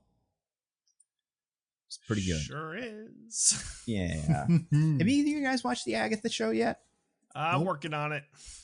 Have you got, like, when you say I'm working on it, have you watched it or I've watched one episode. Okay, so you saw her, Yes. right? Yes. Yeah, so she's pretty interesting in that. Yeah, I think so. I like Aubrey Plaza. I think she's I do okay. too. I think I went Diggins on just understanding like the Aubrey Plaza part. Like, I don't think she is good in this movie, but I love her performance. Mm-hmm. Right? Like, that's kind of where I land with her. So, yeah. Yeah, I think that's fair. Just because it's so interesting, and like the scene. I think she knows what movie she's in. You know what I mean? Yeah. The scene where she like convinces Shia LaBeouf to do what she wants is like fucking crazy. That scene is fucking crazy. Yeah. And like Never that was the has only a one scene- I'm kind of here for because I was so delirious by the end. I'm like, all right, let's go with this crazy ass shit. Well, maybe we'll talk about that later. Maybe that'll be on the wheel. But speaking of that, the Megalon wheel just spun itself again and landed on one of DJ's. DJ, would you like to read it off for us? Yeah. So this one is, if you take the red pill, you'll get the point of this movie. So we talked about Adam Driver, and I think this kind of dovetails into Lawrence Fishburne, but like the major actors at large, right?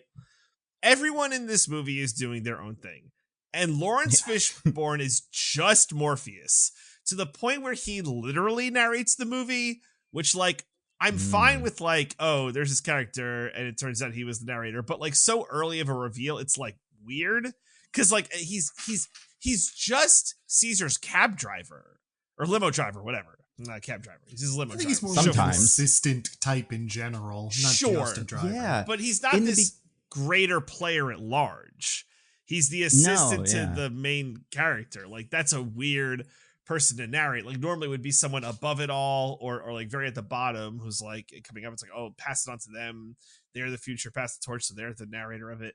But this, it's like, it just feels like you just got the guy with the cool voice. And his performance is just Morpheus. And I think it's the thing with every actor, at least the major ones, they're all just doing like their own thing. Like, I half expected like Chloe Fineman to get up and do her like Britney Spears impersonation because like that's all she did on SNL for a time. And it's like, oh, is she just gonna like hand that out now? Like, it's so. How dare you? It's Chloe so Fineman is a national treasure. I was appalled that she's in this, but I think she's great on SNL. I'm with you. I'm with you. She's going to do a great job as the moderator who I watched on the debate, the Tim Walz debate, just for a second and went, oh, yeah, that one kind of looks like Chloe Fineman. That's probably what she's going to play in this sketch when they do this on SNL this week. Oh, yeah, she's still on. She's still on. Okay. I think she's 60 or something like that. She's been on for a while. Oh, well, good for her for getting that work. But like, it's just it's this one part of this movie where it's so hard to follow because the plot is messy and the performances are messy, and the who's the actress who plays Julia? Nathalie Emmanuel. Yeah, thank you. I'm just gonna say Julia. Miss Sandy, you can call her. You know what else? I'll just say Julia. I think what's like so upsetting is like she is our main female, protagonist, and like the amount of scenes where she's just like staring listlessly, like either through Megalopolis or into the eyes of, Caesar. It's like there's so little there. And I don't think it's her fault. What else is a woman supposed to do in a movie like this? That's what I'm saying. Stand around? Well, it's that or be a lesbian at the Rager party at the beginning of the movie. Those are your only two options, right? It's like it's almost like, I don't know. It's like women can only be virginal seductresses or crones. It's like there's That's no right. other, I don't know. I just feel like there's some sort of like thing in this movie where I don't, guys, I really, I don't want to be telling tales out of school. You go ahead and call me out if you think if I'm not being fair. I think Francis Ford Coppola maybe has some problems with women. I mean, women seem to have some problems with him, so I can't see why he wouldn't have problems with women. But I mean, yeah, I think he's definitely got a lot going on with his different. I mean, I feel like he's based on people. He has problems with people, but he has specific ones that only affect the female characters in this movie, the women that exist in these characters' lives. And I do think when WoW Platinum, like, it's so upsetting because she's such a fun character, but also like she's the only character. She's easily the only woman with agency, but like she's one of the only characters in the movie with any agency. And it is so, I don't know. I guess it's like I don't want him to have to write, the women to be nice or whatever, but she's just so evil. It's crazy. Like there's nothing to her either. She's like, I'm trying to think of a Disney villain she's like. I know, but it's not even like Ursula. At least Ursula was technically, passed over as king or whatever for Triton. Like, well, that's not in the movie. That's from other materials. Well, is that not in the movie thing? Huh.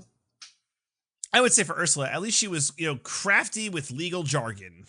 She used the contract to get her way. She'd be great at law school. That's true. Like, yeah. Like, I mean, I don't know, like WoW Platinum, it's like, well, she got her way by being all sexy, which is like, whatever.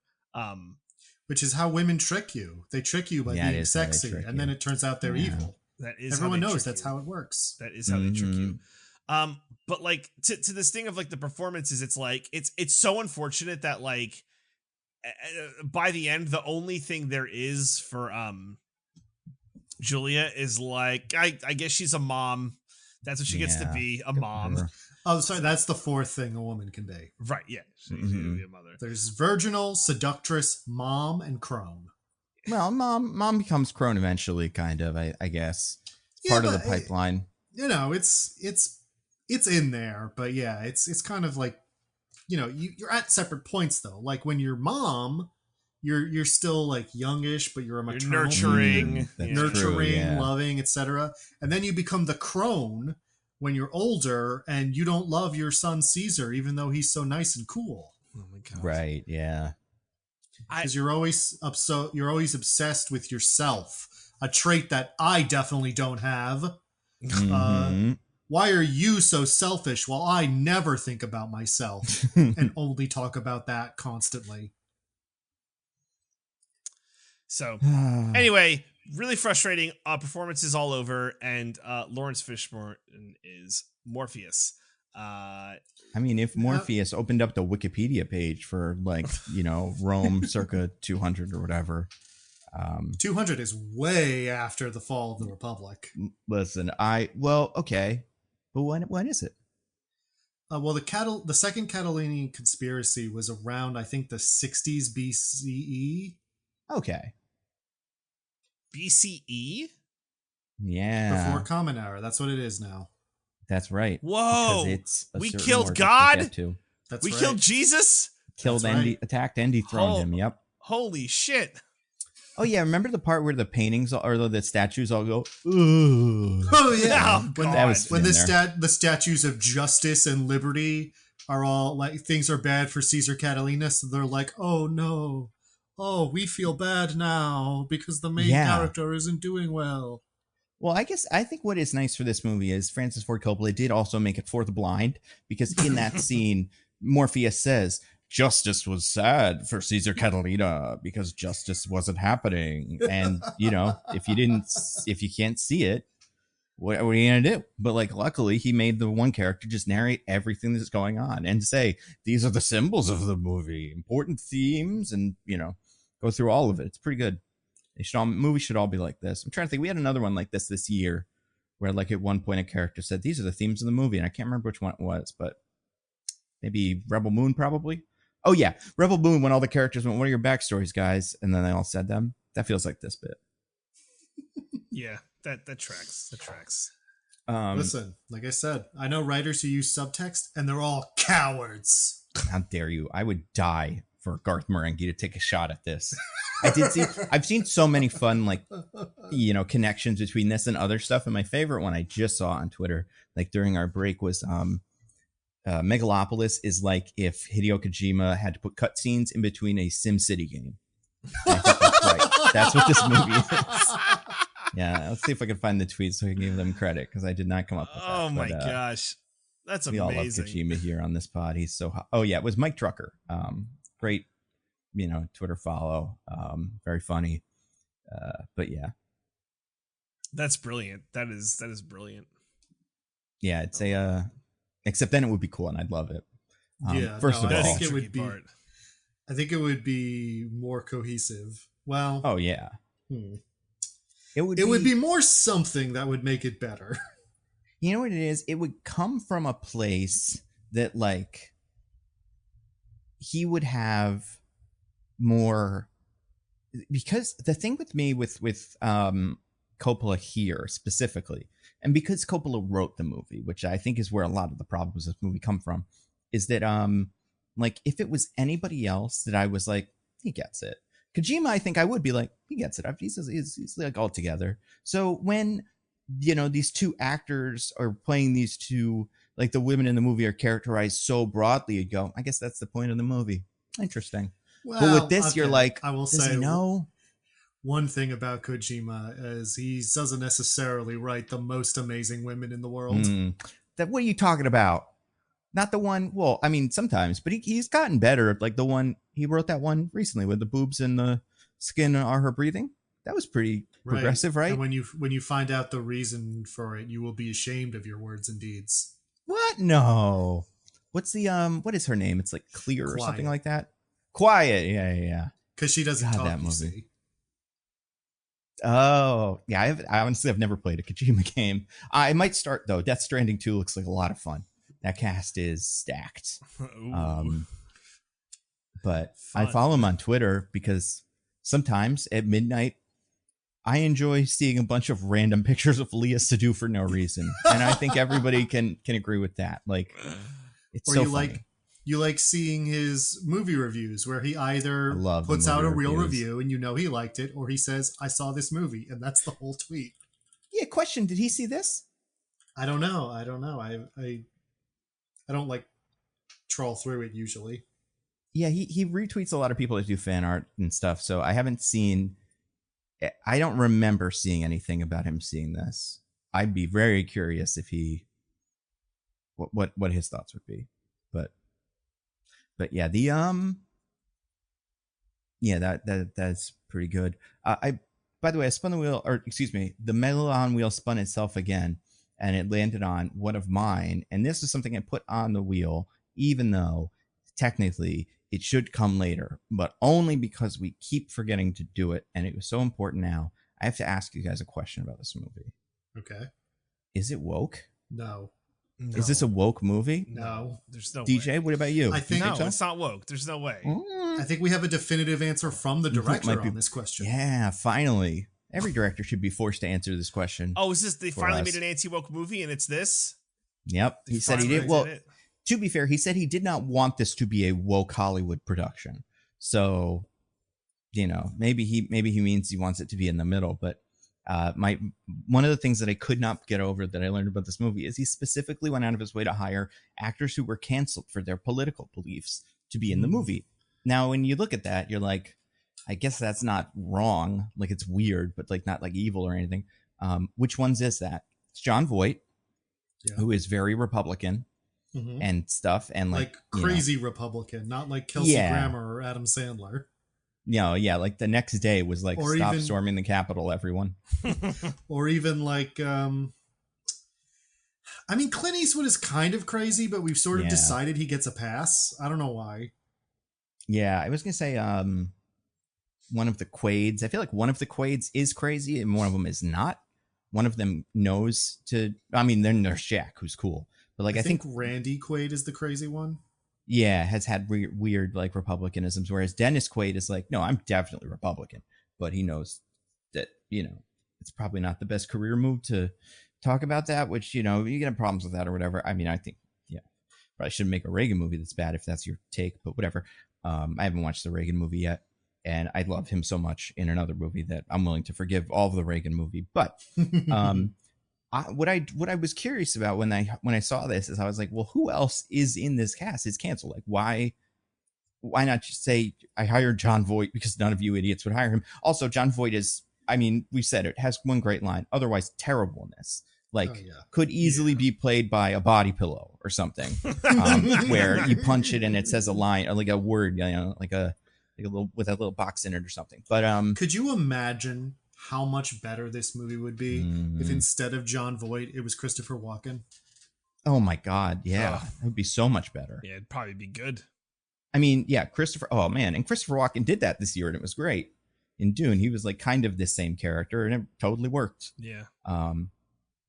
I think the problem is I would empathize with him too much, and I'd be like, I'd be on his side. That's well, true. but he's ultimately a hero. That's true. Yeah, he's a good guy. I guess what I mean is, if he were to die in this movie, which I think we already said he does, I would walk out. Then I missed the great speech about man and stuff. But the thing that I find so crazy about this movie, with the canceled actors thing, is there are two other actors on this like list that are canceled for reasons. DJ, are you familiar with who they are? Was one of them Shia LaBeouf? One of them is Shia LaBeouf. Do people remember what Shia LaBeouf was canceled for? Is that like a thing? Or we kind of... It wasn't... Was it bag overhead craziness? That's the thing. It's not that, but it could have been that. Like, I think at a time, people were like, I don't want to work with this guy. He's a little weirdo. But it was actually, and I could not believe this when I looked it up, a sexual harassment like allegation from an ex. Mm-hmm. Anybody know who the ex was? Was it Megan Fox?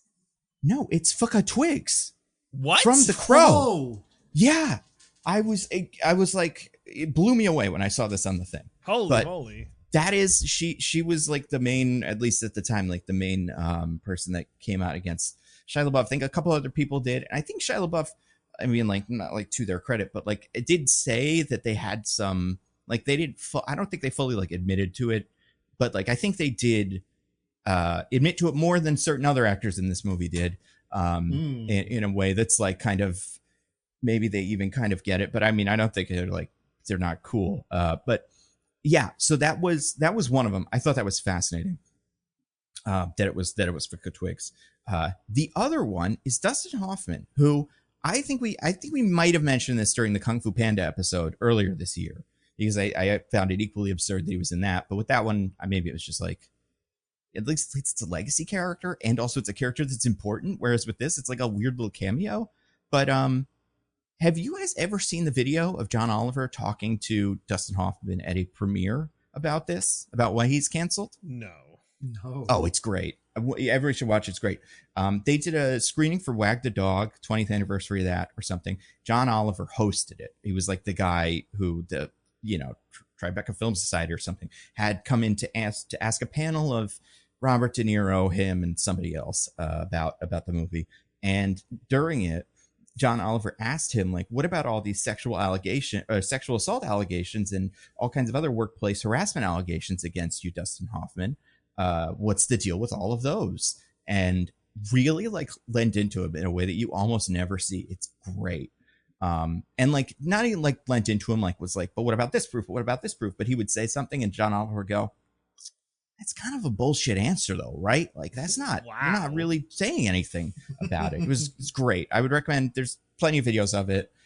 He talked about it on a podcast with that guy, the drummer from The Roots. So you hear him talking about it and why he decided to do it and why he like told the people that he was going to do it. Like the people, the Tribeca Film Society or whoever it was, like, I do have to ask him about this. And they were like, yeah, sure, whatever. But it's, so that part is super funny. But yeah, he has so many weird allegations that he thinks are just, he has the classic, like, locker room talk, whatever kind of. That's what we say on films in the days. And we grabbed your boob, whatever. It was a mistake, but it was not a big deal. I grew up in a time when the studio would send a man to a home, throw a few dollar bills on the floor, and then say, "We'll shoot you in the head if you ever talk about this." And that's how it was done. Yeah. So yeah. And Francis Ford Coppola said in this interview about the canceled thing, he says he hired actors that were canceled on the far right and the far left. I cannot find in this cast anybody on the far left that was canceled. And also, like, they're all pretty heavy working actors, right? Like, even if Giancarlo Esposito was like kind of canceled, he's not canceled because he's still in like 80 things. And he's not even kind of canceled. But like, if one of them said something about like Israel and Palestine or something, that like he didn't get that girl from Scream or whatever who did get canceled for a left thing. I don't know her name, but oh yeah, which one was that? Melissa something. I've never seen the Scream movies, but like he didn't get her.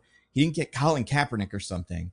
But he seems like he managed to just sneak in a couple of his other friends with all these crazy allegations under the wire with John Voight, and it's just the two of them specifically are completely unnecessary in the movie and giving awful performances. Like, that's the part of it that annoys me the most.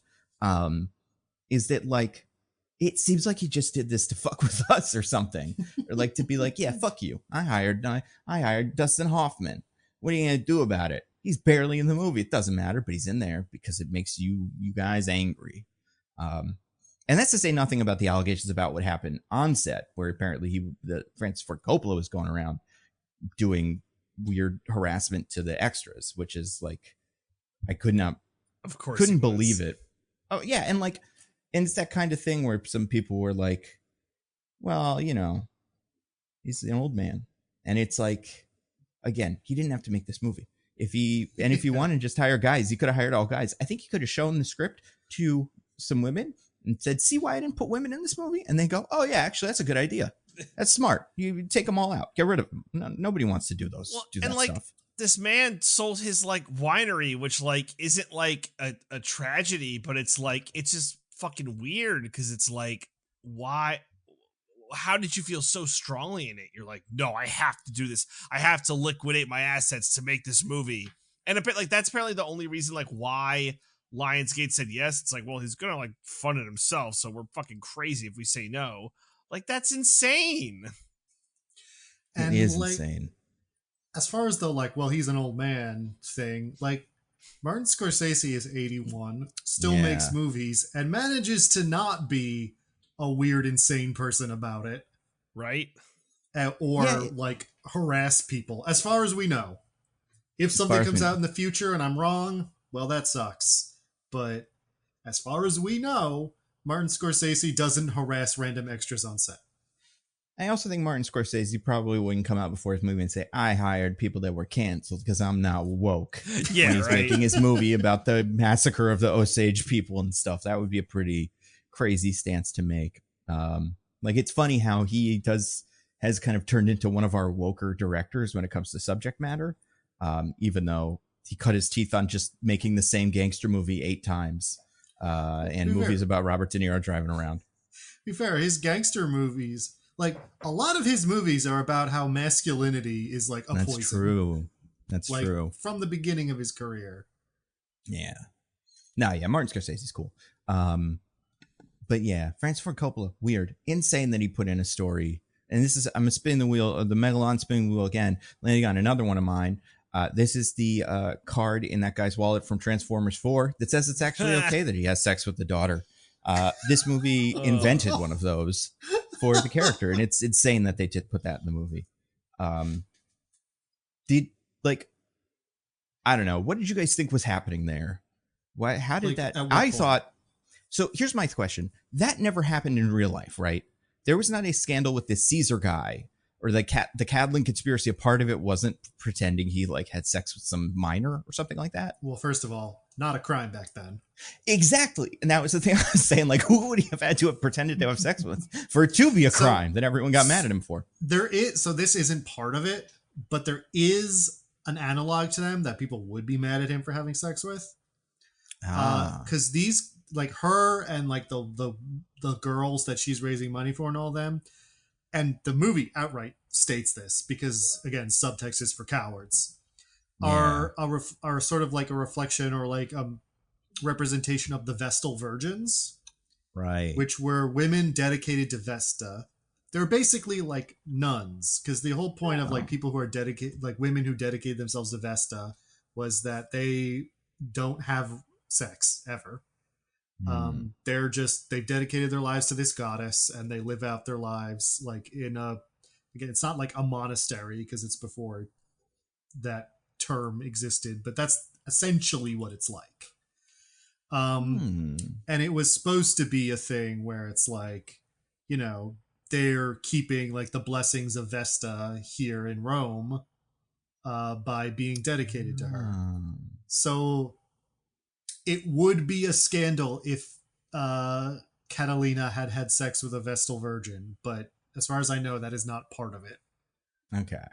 Because that was what I was, in the movie, that was my kind of thought process, is this is so specific and so weird that I guess this was part of that history book thing.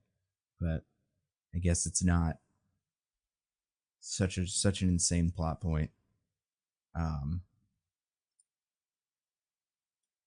Do you think there was a point where he did just have sex with, like why is it a deep fake is my question. Why can't he just have sex with her? It's not like he's a virgin, or like he's having sex with Wild Platinum before.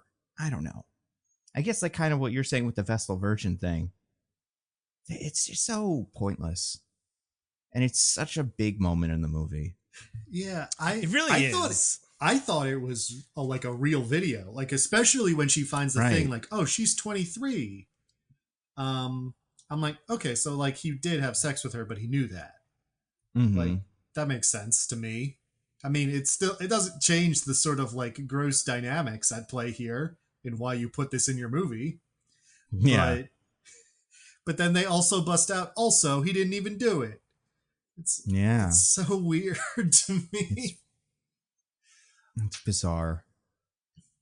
And another reason why the cancel woke thing feels even weirder is because the movie is about a character who gets canceled for allegations that turn out to actually be false. And you guys, it was a smear campaign by the radical Occupy Wall Street guys to bring him down. And, you know, don't believe everything you see on TikTok.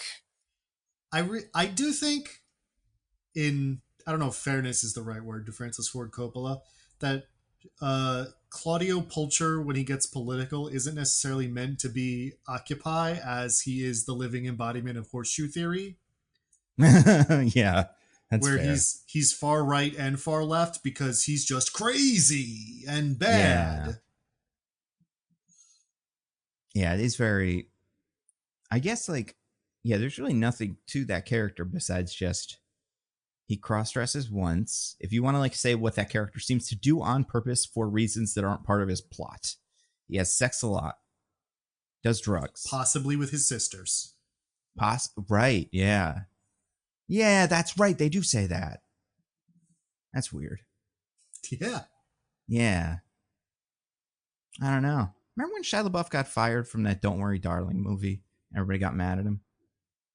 That was why, apparently, it seems like that was why one of the reasons why Florence Pugh didn't go to the premiere was because like the director, whatever her name was like giving him cover. And I forgot about that. I forgot that too. I forgot he was ever supposed to be in that movie. He was originally, I think, going to be the lead, which makes sense. He's a Harry Styles type, as we all know. And even if he's not, he's a Chris Pine type. He's one of those two. They frequently go out for the same role. This. Yeah. Remember when it turned out that the movie he made about how his dad like took advantage of him and abused him when he was a kid was all lies, and his dad never did any of that? No, I've never seen or really like looked into that movie. Is that true? Wait, did his dad get like deep faked by like is his dad the Caesar Catalina of this story? It's like a fictional movie. Like it's not meant to be like a biopic or a 1-to-1, but it's like the movie's about like a child star, a honey boy, I think it is. It's like a child star and his father, who's like his manager, and like them going around, and like the father like exploits him and like makes a lot of decisions that are bad for him but good for the dad. And like in the press tour, Shia LaBeouf was like, oh yeah, this was all drawn on my experiences growing up, being a child star, blah blah blah, and all that. And then like a year or two later in an interview, he was like, yeah, none of that was true. My life wasn't like that at all. And it's Wild. like, you just dragged your dad through the mud for a couple years. For what reason? Yeah. Ugh. Yeah, he's weird in this. I spun the wheel again. Or the wheel spun itself again. Tick, tick, tick landed on one of Diggins. It's also the reason you haven't been hearing ticks is because of the Megalon. Diggins, this wheel slice here, one of yours. What does it say? It says, "My dear departed wife, Sunny Hope."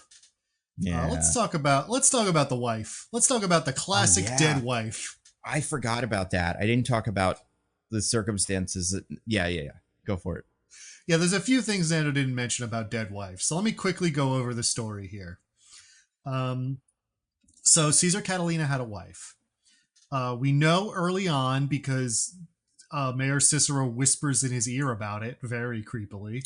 Yeah. That Caesar Catalina was charged with his wife's murder, but eventually acquitted due to lack of evidence. And that body disappeared and nobody ever found it. We then discover much later in the movie, in the scene where he famously says his name is Francis, that Mayor Cicero actually hid the body because this part is a little fuzzy, but I think the idea is that he thought that examination of the body would exonerate Caesar. Yeah. And because he hated him, he wanted to be found guilty. But also at other points in the movie, it's implied that he hates him because he thinks he killed his wife. So why would he do the thing based on him knowing he didn't kill his wife? I really don't know. I mean, they forgot, right? They just forgot in the scenes when it was rewritten or something to add that line or something, but they just didn't do it. I don't know. They were too high. They had, yeah. Oh, there is, speaking of plate. him not wanting to exonerate Caesar, there is also a brief moment where Natalie Emmanuel brings the proof that Vesta is not 16 to her dad. And her dad's like, that's interesting. And then tears it up. And it's like, but I'm not going to do it because Caesar sucks. But then she's just like, I get another one.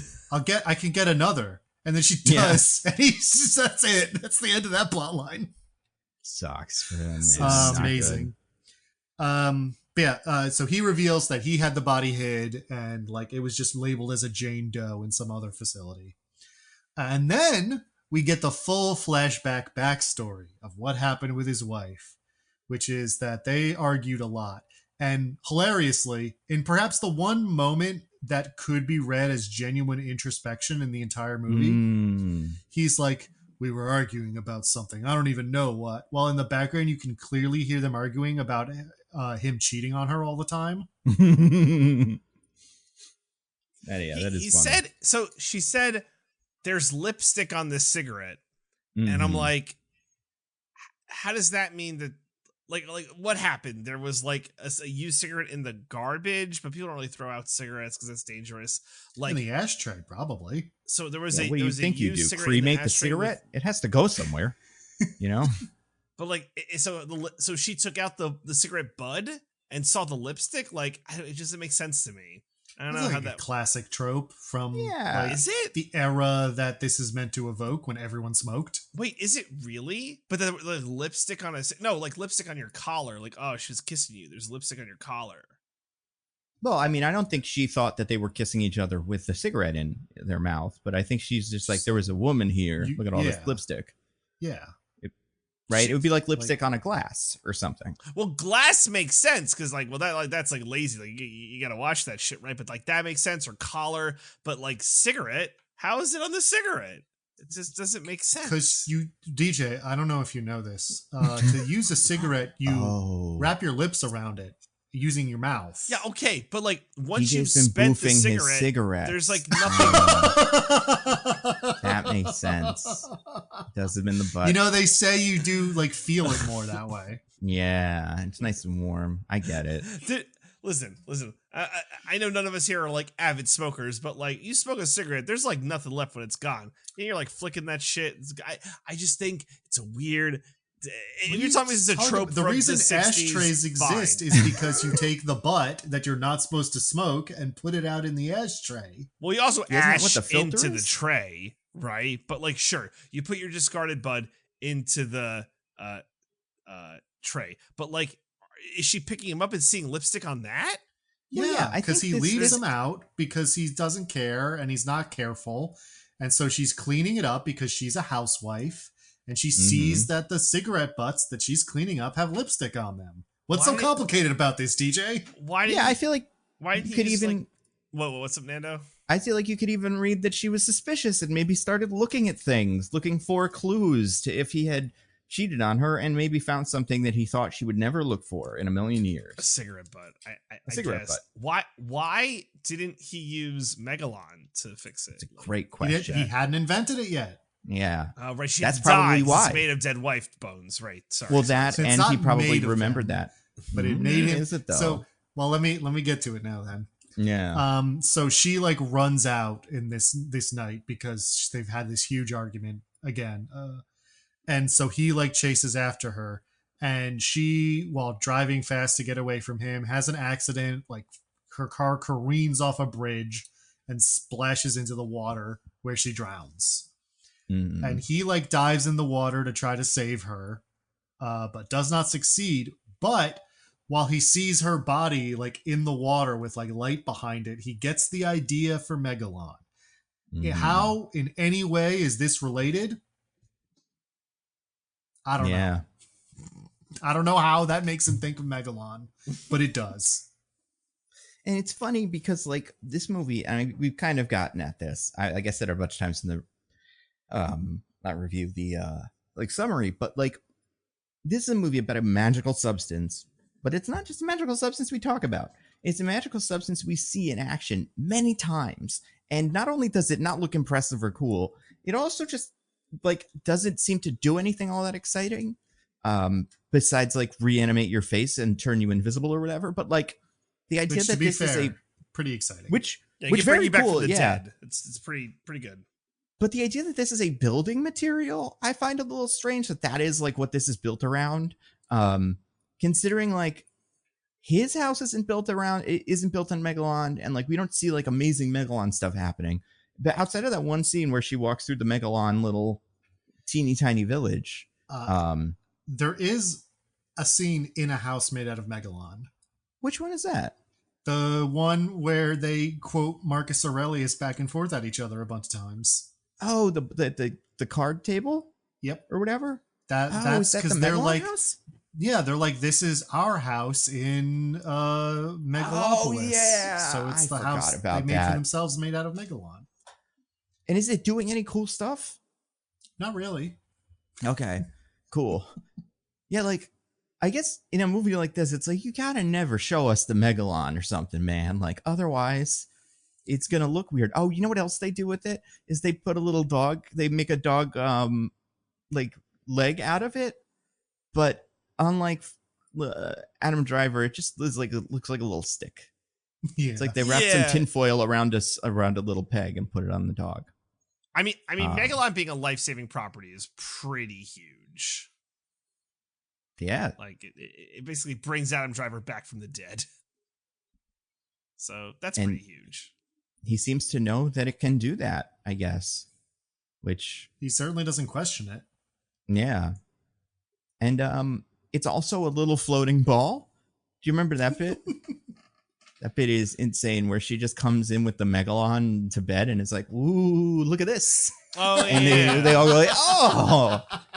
Like Hillary Clinton with those balloons that one time, just making faces at the Megalon floating around the house.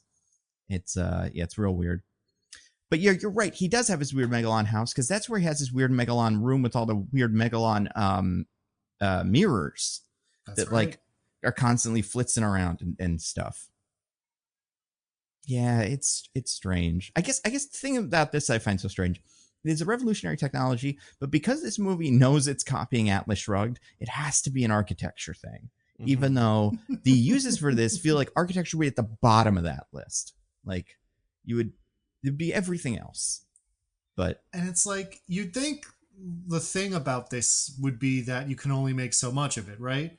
In which Right. case, making an entire city out of it seems absurdly wasteful. Yeah. That's But- true. You know, it's the stuff dreams are made of, Nando. So Would you get a Megalon? Would you like be in a house and then someone would shoot you and you grab a real quick piece of the wall and plug it into your bullet wound and then you'd be okay? Is that how the Megalon City of the future, or would the Megalon City of the future like protect you? Would it put a little wall up for defense? Yeah, I think the wall would like stretch out and stop the bullet. That'd be cool. Yeah, that'd be handy.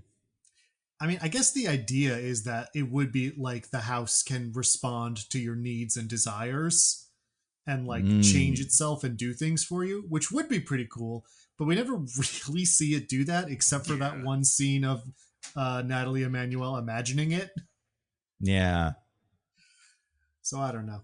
Anyway, what do you guys think about the fact that his wife is named Sunny Hope, the wife who's dead? It's crazy. You know, it's almost like, guys, hold on. Whoa, I just realized something. This is crazy. Yeah. You're never going to believe this. It's almost like when his wife died, he lost hope. Oh. Isn't that crazy? Nah. And then, sure. And then, when his daughter was born, got hope back. What? Imagine if he had a boy, that would have sucked. We would have got Francis back. You know? Hopeless. Horrible life he lives. But he's Francis Full in that case. That's true, yeah. And what could be better than being Francis Full?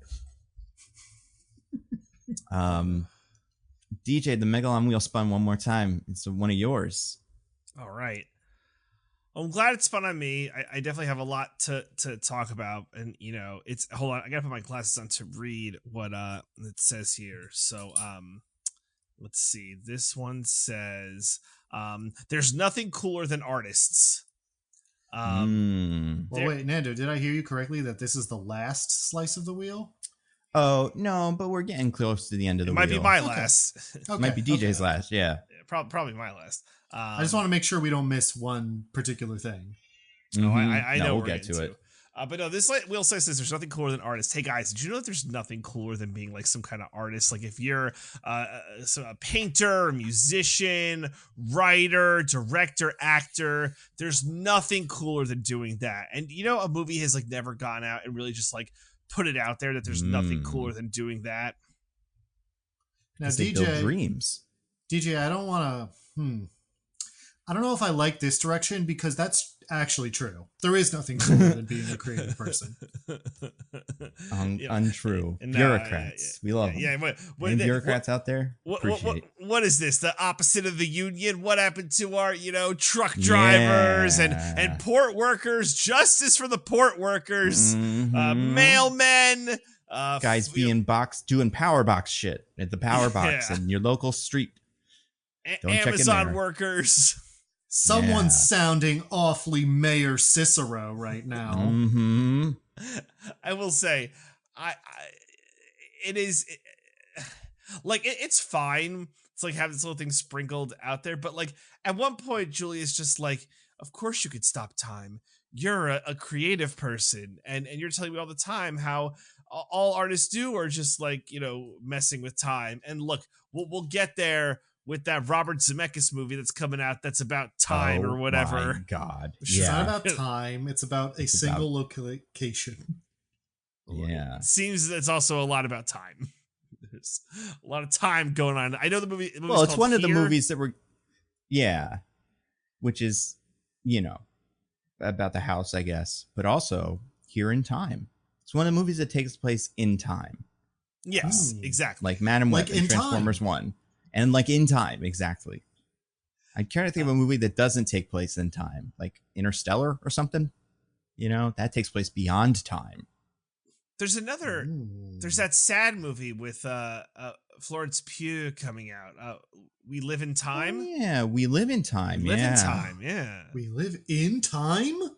Do you think they're also going to have the time of their their lifetime on their wrist as like a little number? like in the Justin Timberlake one. Ooh. Yeah. There you go. Here's how much time I have left. I don't know. Did you guys not just like find that scene, just the so much of that part of this movie just incredibly offensive and annoying? Like, we get it, Francis Ford Coppola. You're a director, which means you're better than us. I didn't think it was dumb because I think artists are the scum of the earth. I thought it was dumb because it was Francis Ford Coppola talking about how cool he specifically is. Yeah. That's true. I think where he lost me. Yeah. Yeah, right. It's like, there's no one cooler than you, Francis Ford Coppola. You're amazing. You can stop time. And by the way, I don't understand how his time stop powers work exactly, because like in the very beginning of the movie, he's like, all right, guess I'm gonna go off this building or whatever, and he's like, time stop. But like everything stops, but he's still kind of hanging off the building. Like, yeah, like he is still like in motion, but like he's able to like bring himself back up. Like, wasn't exactly sure what was going on there. With his, he like, stops time all the powers. fundamental forces of the universe as well somehow. Right? Yeah. Like gravity. No gravity. Yeah. Well, he would just float up then, right? That's true. Yeah. That's a common misconception. Oh, You don't is just it? like float up if there's no gravity. You stay in place until a force is acted upon you. Right. Sure, Right. Sure. Yeah. Yeah. It's Anyway. weird. I don't know. I it's very frustrating. Francis Ford Coppola is telling us how cool he is. I don't know, the time stop stuff. I don't have a thought on it. It's just not interesting. It's very uninteresting. Well, DJ, you know, maybe this movie was a little too intellectual for you to grasp, Oh, okay. but it's a metaphor. Oh my god, a what? No. A metaphor. No. It's those things that Lawrence Fishburne in the beginning of the movie is like, here's a list of the metaphors we're going to be discussing in Megalopolis. Time of cities. Those are the three. Yeah. DJ, the famous Soviet filmmaker Andrei Tarkovsky wrote a book about the art of filmmaking called Sculpting in Time. Okay. So when you think about it, it's like that. Holy shit. Nice. That's really cool. Also, architecture's kind of like that. A lot of things are like that when you guess really get down to it, you know? That's the one. I know he's like literally an architect in this thing because he's like building a city with this new material.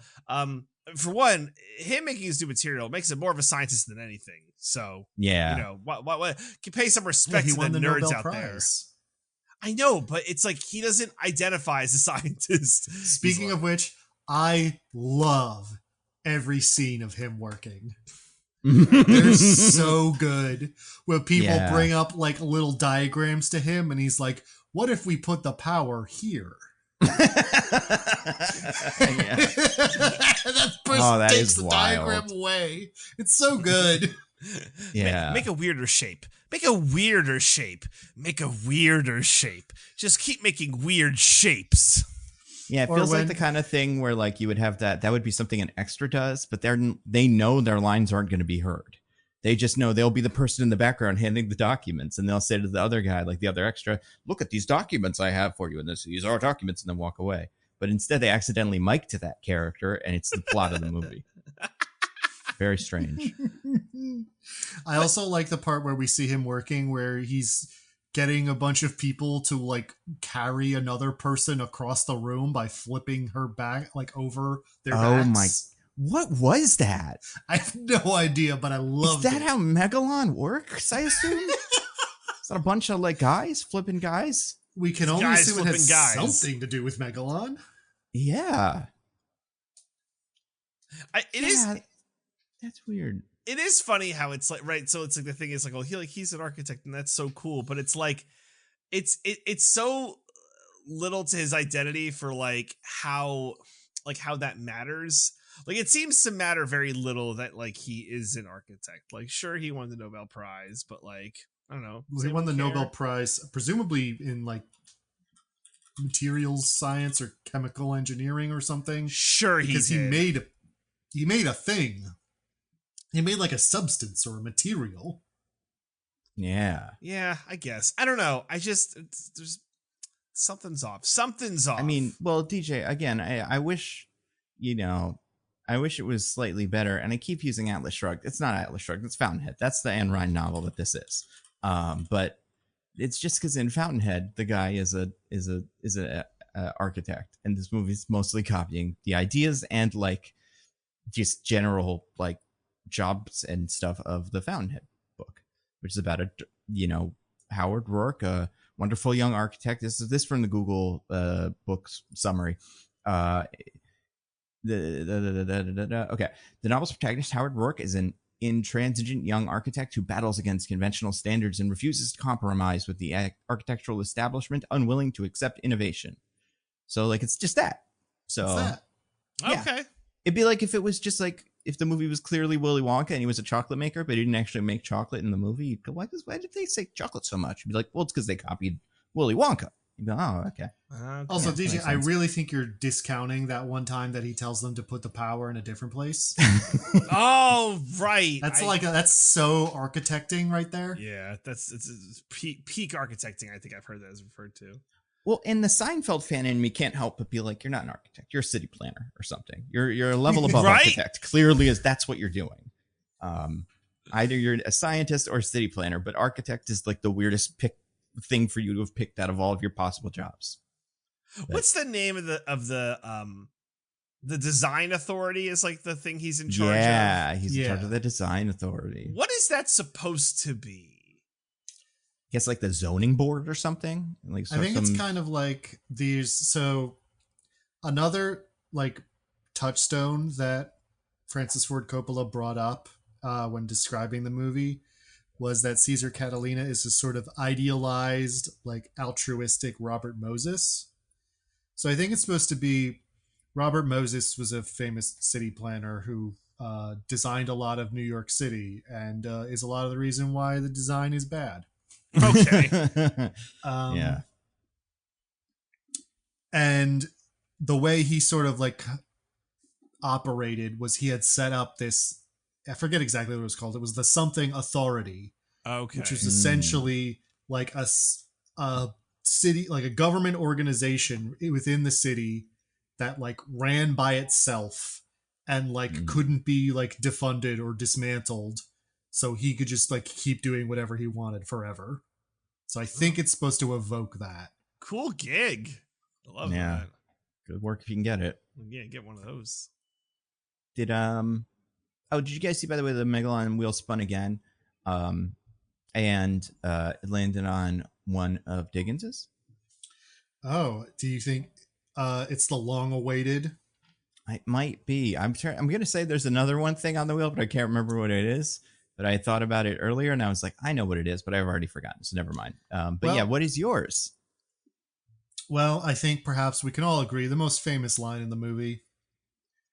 What do you think of my boner? Such a good line. There it is. What do you think of my boner? That was it's gonna terrifying. Stay with me. It's gonna stay with me. So near the very end of the movie, this is one of the last things that happens. Mm-hmm. After Wow and Claudio have schemed to take the bank away from Hamilton Crassus III, which like immediately fails because he realizes what they're doing right away, but also then he has a heart attack, so it works. Yeah. Which doesn't make any sense, but whatever. He's very upset by it. This just makes him very upset. He's like in bed, like sick, like acting like he has dementia. And so they come in because it's Saturnalia, so they're dressed like Mark Antony and Cleopatra. Right. I guess just to gloat. Like, I don't know why they're there. It's a good question. I guess that it's like to keep up appearances, be like, oh, we have to come wish you well, my husband / my uncle. Yeah. And while they're there, John Voight just got a big old tent. Yep. Huge. And I can't emphasize enough how much that was a direct quote in the movie. He just turns to them and says, what do you think of my boner? It's like, I look at my wife, Wow Platinum, and I get so horny. I want to have sex with her. And to paint the picture, this boner is like no joke, like 2 feet long. Oh, it's massive. It's a 2-foot-long boner where you're like, that's certainly not a boner. Well, you say that, DJ, but I kind of thought, like, I bet it was in Jon Voight's contract that we had to imply at some point that his penis was enormous. But DJ was actually DJ was actually the correct one here. It turns out it is not, in fact, his boner, and he's been faking having dementia. Now, I'm sure you're all asking yourselves right now, what could he be? What long, like, tubular object could he be concealing under his bed sheets that he could use to get his revenge upon Claudio and Wild Platinum? And you probably have an idea in your head, and let me tell you, you're wrong, because it's a bow and arrow. Yeah. And you're like, wait a second. Like a tiny one. Like a tiny like bow and arrow. Like a toy bow and arrow. The one Cupid has. You know, like a little baby one. But you're probably wondering, wait, do guns exist in this world? Yeah. What's his name got shot with one about 10 minutes ago in the movie. Yeah. It totally exists. A 12-year-old shot Adam Driver with a gun. So yeah, they're everywhere. And now you're probably thinking like, okay, so it's a crossbow, right? Because he's an old man. Because that provides the force. No. It's an actual, like DJ said, Cupid style and sized bow and arrow. Mm-hmm. And I can't describe how little Jon Voight sells this. He like pulls it back a couple inches and lets go, and it flies directly into Aubrey Plaza's heart, and she dies instantly. It kills like right through the solar plexus, like just like an incredible force. And you're like the draw that he has. It's like the voice that went with it is like like yeah. Well, like. Yeah, luckily they got the stunt team from like, I don't know, Tim and Eric sketches or something to like edit those two shots together from going, and then like this shot of her just getting rocketed with this thing, because it doesn't just like hit her, it like buries itself in her. Yeah. It goes through organs. The shaft is like halfway into her chest. I wouldn't be surprised if it's sticking out the other side so much. Like, and we haven't mentioned this yet, she's wearing a shirt, but she's wearing like a little Princess Leia bikini kind of situation. So like it's hitting exposed flesh, but then go on. You probably were going to say the next thing. So Claudio, of course, is freaking out and is trying to run away, but Hamilton Crassus III had the foresight to include more than one arrow in his fake boner. Yep. So he loads up another arrow and launches it, but his incredible aim seems to have left him, unfortunately. But thankfully, the unbelievable power behind his pulls of the bow is still intact, because once again, even though he does the tiniest pluck, it sails and sinks itself deep into Claudio's ass. Yeah, I thought that was intentional. I thought it was like, let me get this guy in the butthole. Because I don't remember. Sorry, you go. Oh, go on. I was going to say, he's not killed in this scene. He is killed. Is he supposed to be killed in the next scene, or just like kind of tortured? He's killed in the next scene. Okay. So Jon Voight shoots him twice in the ass. And then he meets up with Huey, his lieutenant, who pulls the arrows out of his ass, like any good lieutenant would do. Yeah. And they're like, we gotta do something. But his supporters have shown up, and how fickle public opinion is. Am I right? Because now they're mad at him because he's not in charge of the Hamilton Crassus Bank. And so, like, you can't give us money. And he's like, I'm still rich, actually. And they're like, we don't care. Yeah. And in what I have to assume is a fully intentional reference to Benito Mussolini, like kill him and string him up upside down. Well, so I believe you. That's probably right. At one point, we see like a dictator on screen in like one of the slideshows. Oh, is that Mussolini? I don't recall. I couldn't remember. Like obviously I don't know who this is, because it's not one of the 2 or 3 people that shows up in every version of this. So like, yeah, it's not FDR and it's not Hitler, but like, yeah, I was wondering about that, if that's reference to him. We didn't talk. There's like no reason to, but we didn't talk about the stump sticker. That would have been my other real slice. You guys remember the stump sticker? I mean, we mentioned it, and we did mention it in the summary, I think. But Okay. yeah, beautiful, absolutely beautiful. Yeah, insane. When he first starts being a political man, and he's giving his speeches about how his speeches are like so nothing. They're like, people in power are bad, and if I was in power, I would be good. Yeah. And He's he, right. You're right and he about that. gets up on a stump that, like, it's a literal tree stump that was in this park. So presumably he and his people didn't do this. Yeah. This is just what this stump was like. It is carved so that the top of the stump is the shape of a swastika. Yeah, I assumed the crowd carved it when they got there. They were like, real quick, before we start our angry rant, everybody get your shovels out. We gotta dig out another symbol that you can only see from directly above us. So probably won't come across in any of the pictures, or won't make any sense to us. But yeah, I don't know. It's fucking wild. What a fucking movie. Definitely, yeah. I did mention back, boys. And I forgot that the end of this movie does show a lot of Megalon, and it looks horrible. Like first of all, their cars are all going to be replaced by those balls from the Jurassic Worlds where you spin around and just sit and go, wowie, it moves around. Yeah.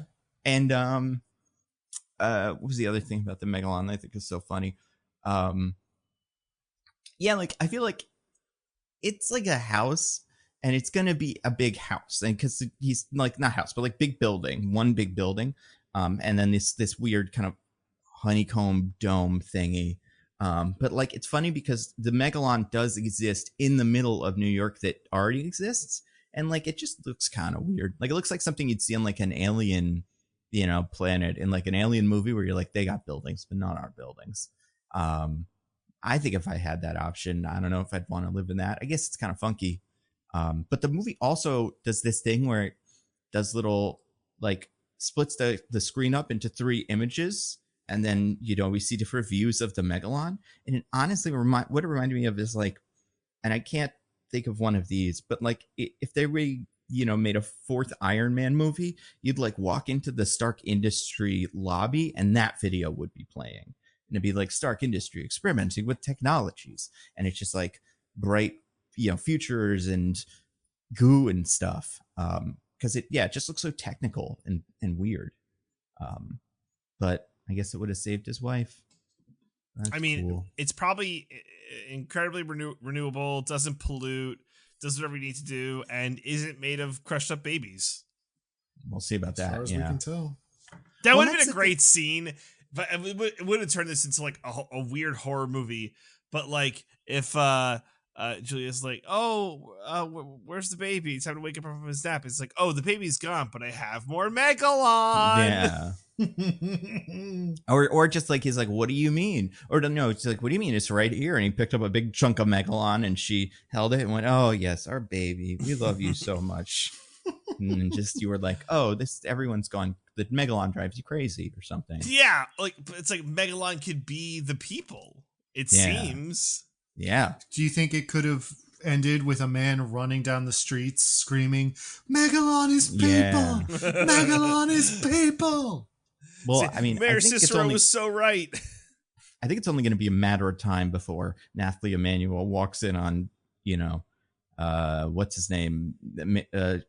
The Adam Driver fucking a big thing of Megalon that kind of looks like his wife or something. There's no way he's not going to try it.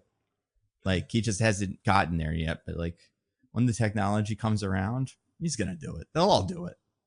It's, it'll be normal, I guess. Then you can just like fuck parts of your house. If it's Megalon, you can now. Like, you gotta know which parts. But yeah, if you can, nothing stopping you. I guess he had Megalon first. Good for him. He was a visionary dream maker. We didn't take him seriously. We joked instead of like believing in him and loving him. So that's our mistake. But yeah, this movie's crazy. I kind of wish this would get a sequel, but it won't. But probably for the best. Well, you don't What think are the this box movie- office numbers for this I was one? gonna say, you don't think the Yeah. box office will justify a sequel? I remember seeing that it's like horrible, but I want to get some specifics. Ooh, number I got What- is not good. What is it? Single digits? Let me get guesses from you guys. What do you think? Okay. I'm gonna say I don't know. It really did bomb, but like, how much? What is the floor for something that like people have seen? Let's say like 6 million. It's really low, but like, yeah. I feel bad because I know the answer to this. Oh, what is do it? you? I believe it's 4 million. Is that right? Well, the good news, DJ, is that you didn't know this. Oh, And in fact, Nando would win because it's 5.3 million. wow. So He went over. only- Nope, he went over. That's true. Nobody said Price is Right rules. Mm. They're implied. We talked about this before. We always live in a constant state of Price is Right rules. No, I think So we wait. typically don't because we do allow people to go over. That's true. Otherwise, you wouldn't have to say Price is Right rules. The very And also, existence of that if you do Price is Right rules with two people, then the second person just either does like $1 or $1 over what you guess. Yeah. So doing There's my Price is Right game. rules with two people is stupid. There's the my Barker game, conundrum. baby. But You yeah, know how I do. that whole 5 million. So it's more than 4. So if it ever was 4, if DJ was right, it's making money. It's turning around. You think it's That's gonna right. have It's a on long the way tail? up. Yeah. Megalopolis sweep coming up. Mm-hmm. Would you watch Megalopolis in like a funky, Oh, and we didn't even talk about we talked about it a little bit, but the guy that walks up and goes, "I got a driver, what's so cool?" But like, none of us experienced that. But I have seen videos No. and you can find them online, but it's fucking so weird. But it does feel like this movie is begging to be Rocky Horror or something. Yeah, Shadowcast. I want to watch it. I want to watch a I don't know. Megalopolis Shadowcast. I would There's watch already the fourth movie. wall breaking in there. I watched the movie unaltered. Just go to a theater tomorrow and see it again. See, if someone could, I don't know how you would do this. I mean, I know exactly how you would do this. Edit the beginning of the movie to start with Dustin Hoffman being killed with a satellite, so he's not in the movie at all. I think I'd feel okay without it. I'd feel a little bad because like Shia LaBeouf's still in it and like he's weirdo, and who knows? Maybe we'll learn more about them. But I don't think it'll make it better. But at least he gets his just desserts. Although the sex scene with him and Aubrey Plaza is the most upsetting sex scene I think I've ever seen, including one we're gonna have to talk about in the future. Which you just got me so excited. yeah. So we'll get to that, but yeah, because the anti-wow scene, which we didn't really talk about, where they're having sex, is insane. Like, speaking of quotes, one of the quotes that Aubrey Plaza says directly, I think, one more or less, is like, "How do I look in this dress?" And he says, "You look so sexy, wow." And she says, "You call me anti-wow, and it's so sexy, anti-wow." And then she says, "What about my ass?" And he says, "Your ass is great." Or no, first I think he says like, "I can't see it. You're not facing me. You're facing me." And she's like, "Okay, I'll turn around." He's like, "You have the greatest ass in the world, anti-wow." And she's like, "Kiss it."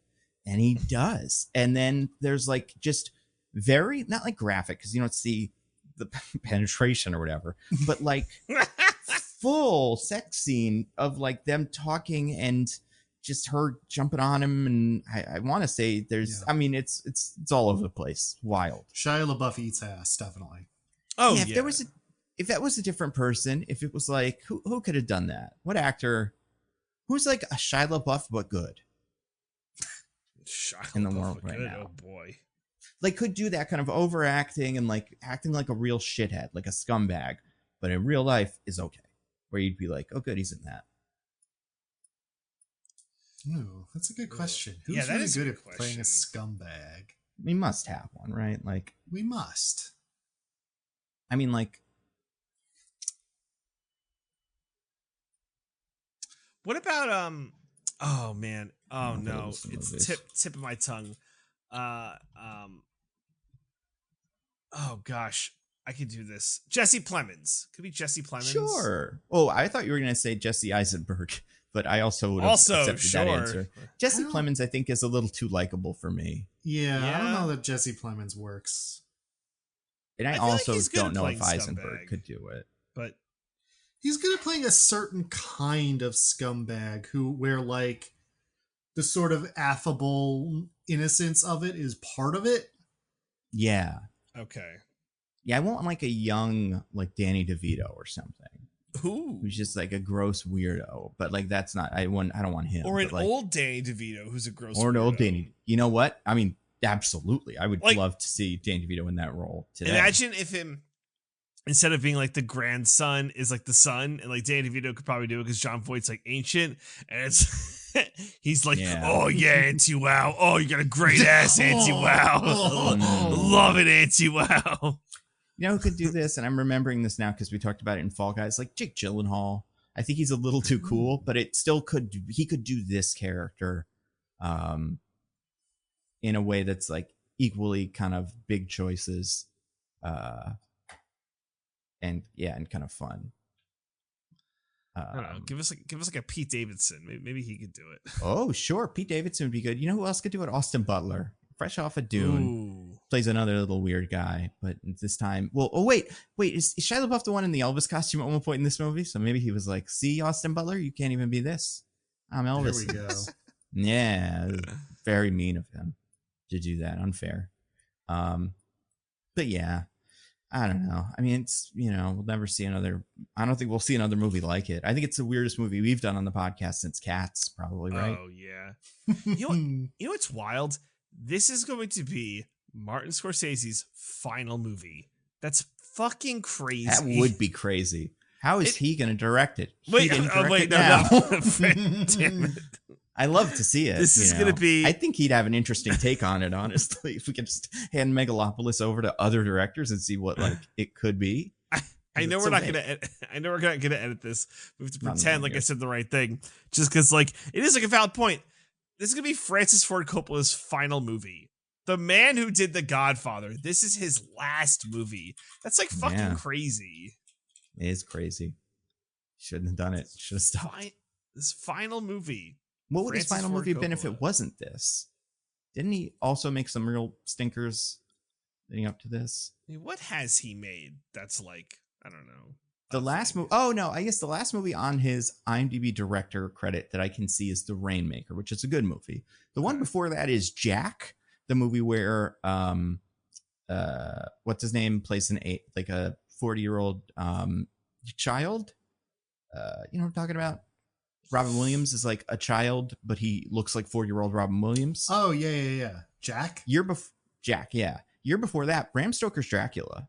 So, or movie before that. So I don't know. He hasn't had a great run in this millennia. But yeah, Godfather and, Conversation, Apocalypse Now, Outsiders. That was a Francis Ford Coppola movie I'm looking at now. Yeah. Oh, Captain EO. Movies.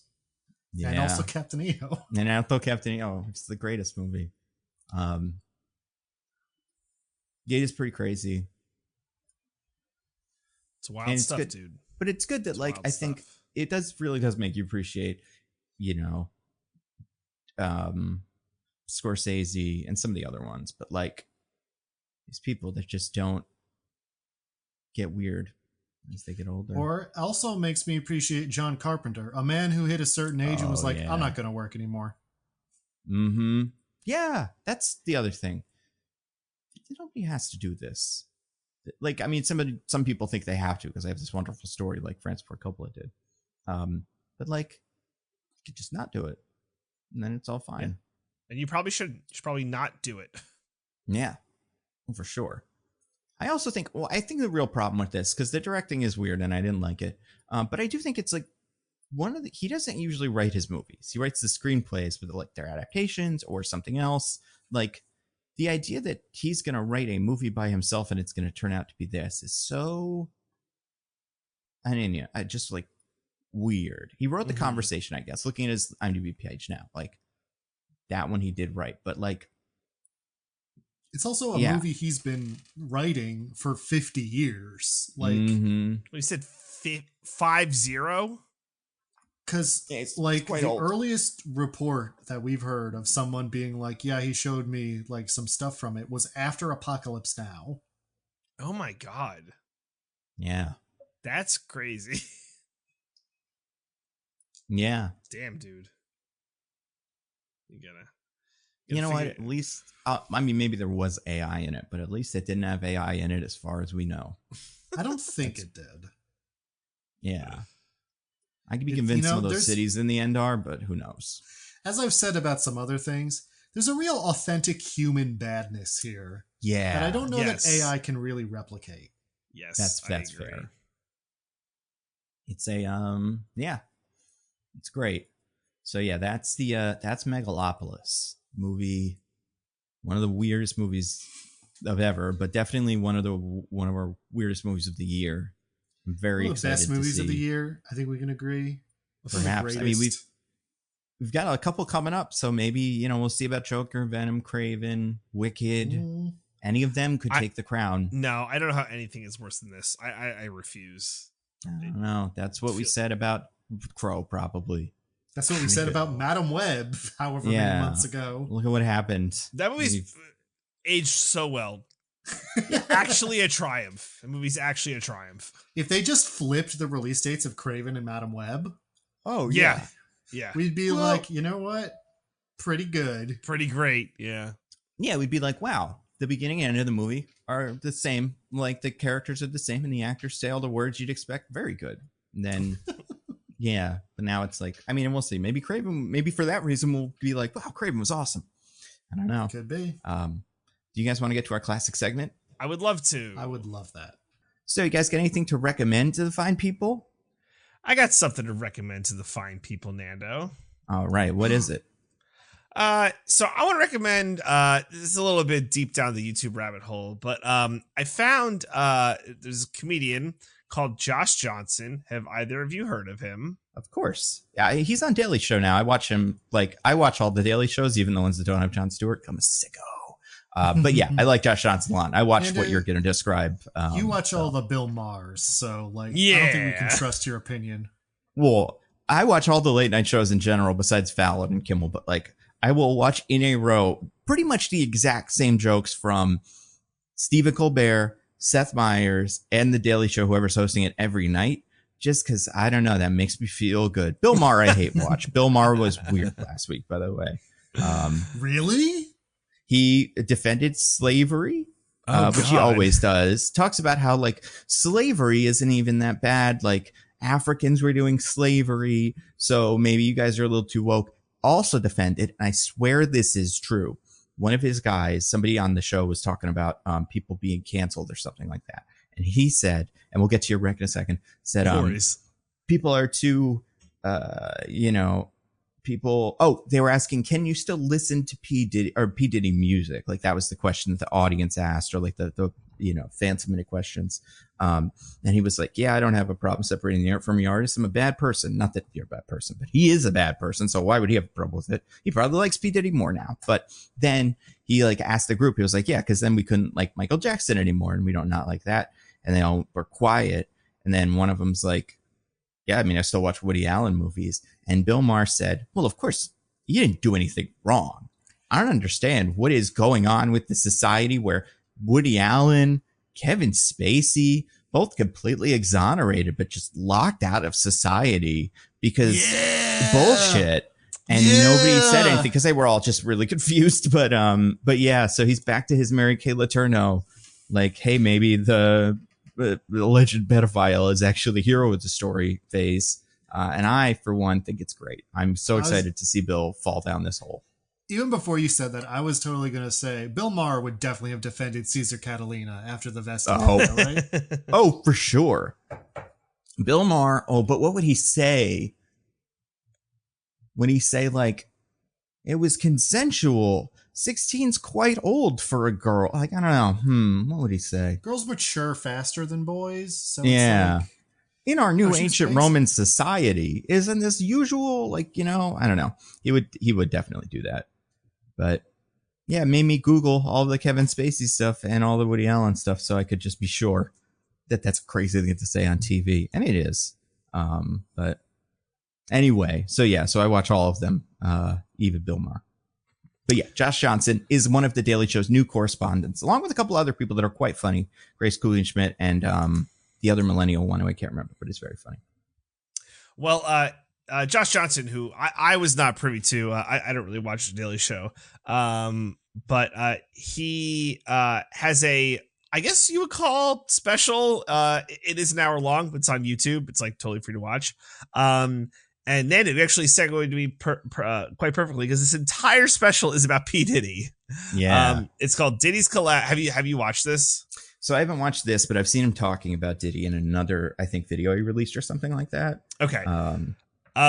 But yeah, it's called Diddy's Collapse, Untouchable to Indicted, and it's basically an hour like set just like on P. Diddy, and it's crazy the not like rabbit holes, but like turns he could go down and like just different like tangents just like on a single topic, and it's brilliant. Honestly, it's brilliant. I don't know, like I took in the Diddy news, but didn't like think much of it. It's like, oh, he's an awful person, great, but like the just the things that about like his past that he goes into, and like I didn't know about like the freak parties, but like I felt like this probably an hour comedy special isn't the best way to learn about something, but I felt like I learned a lot watching this, just because I have like no background on P. Diddy. I never listened to P. Diddy music because I'm a good person.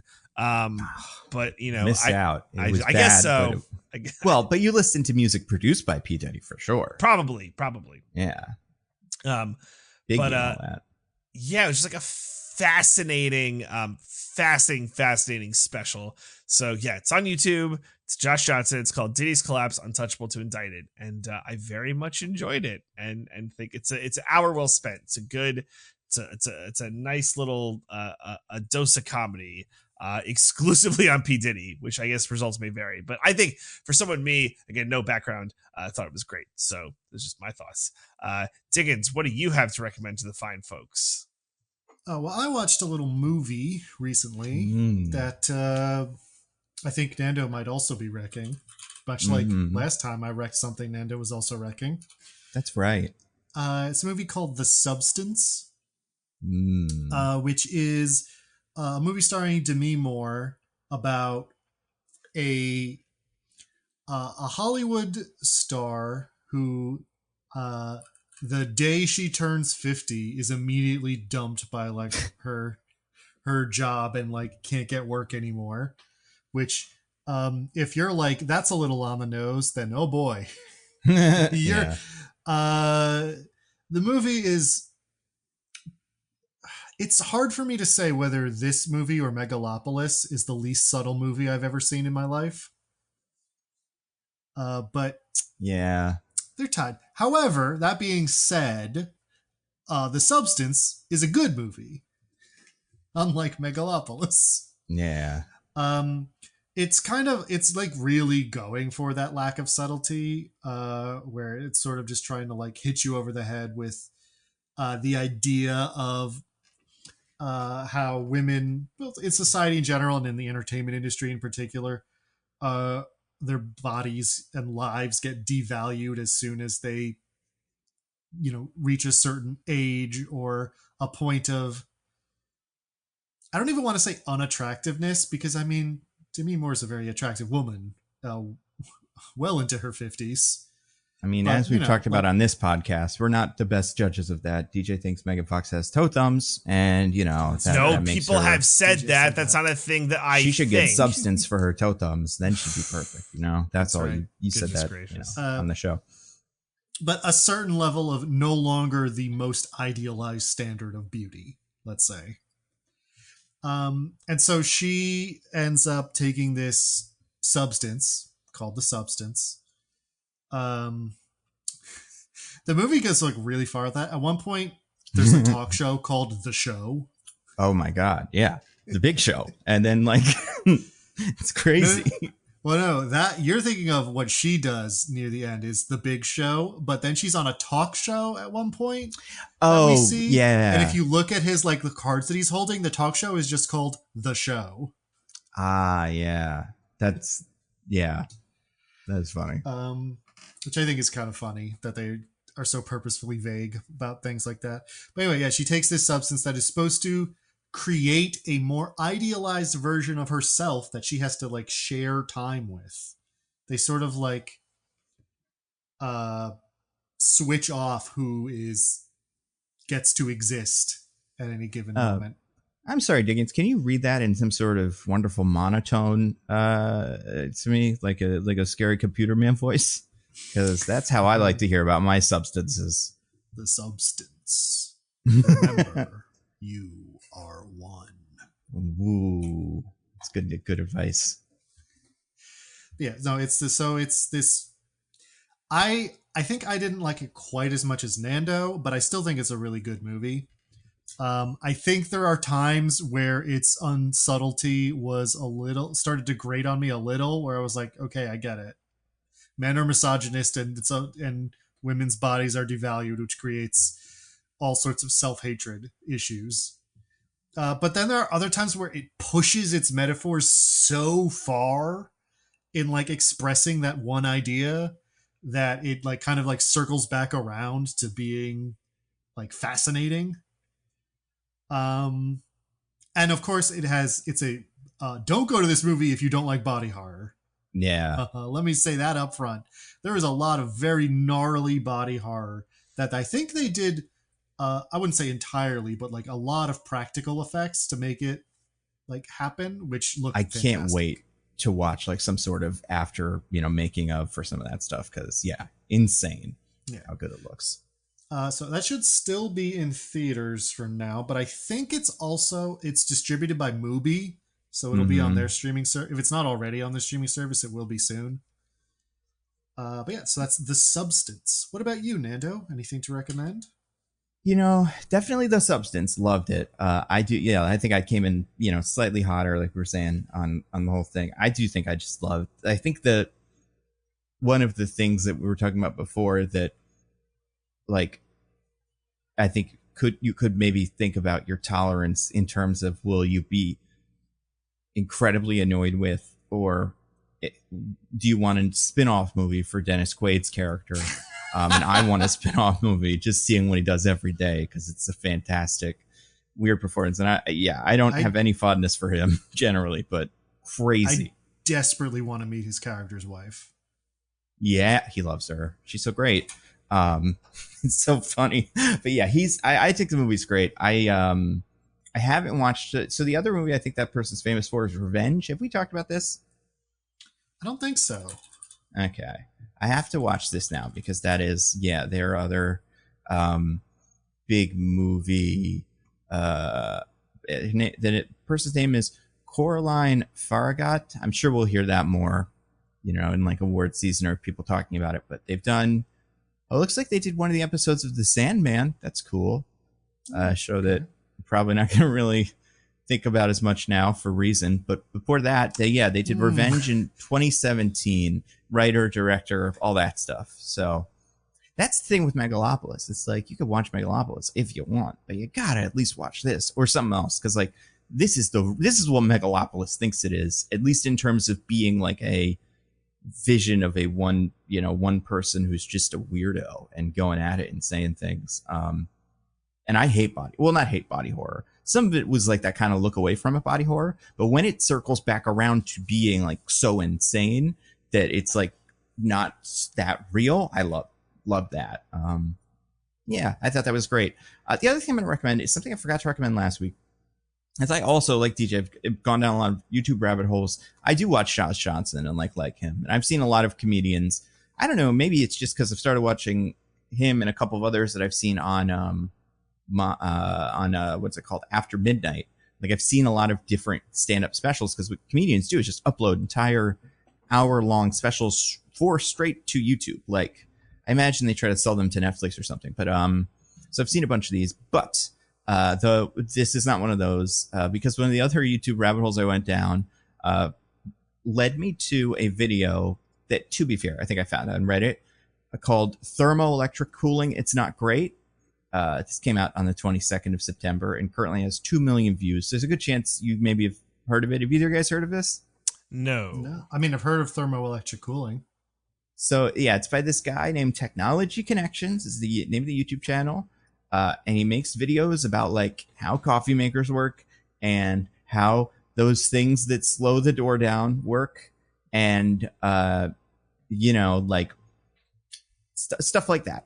I've only watched this video, so I'm like looking at the titles of the other videos. But the video they made, the thumbnail for it is just one of those, and I didn't know these were things, but these little fridges that store like 8 cans of soda and run on electric power, and I guess you put on your desk at work or something. Either of you guys seen these? I have not. No. It's like they seem like the kind of shit people buy on like Temu. I don't know, but sure. But it's that one of those, and then the word "stop buying these," and it's about like how they cool those, like how that is cooled versus how a refrigerator is cooled, and why it's so bad on like every metric. And like I honestly learned a lot about fridges. I did not know how fridges worked. I couldn't even guess, honestly, if you asked me, a week ago. But then you also learn about these things that are called Peltier elements, which are like elements that you heat, and then one side gets really hot and one side gets really cold, which is how these work, that are really bad for making refrigerators out of, but are kind of cool in general. So yeah, this video, thermoelectric cooling, it's not great.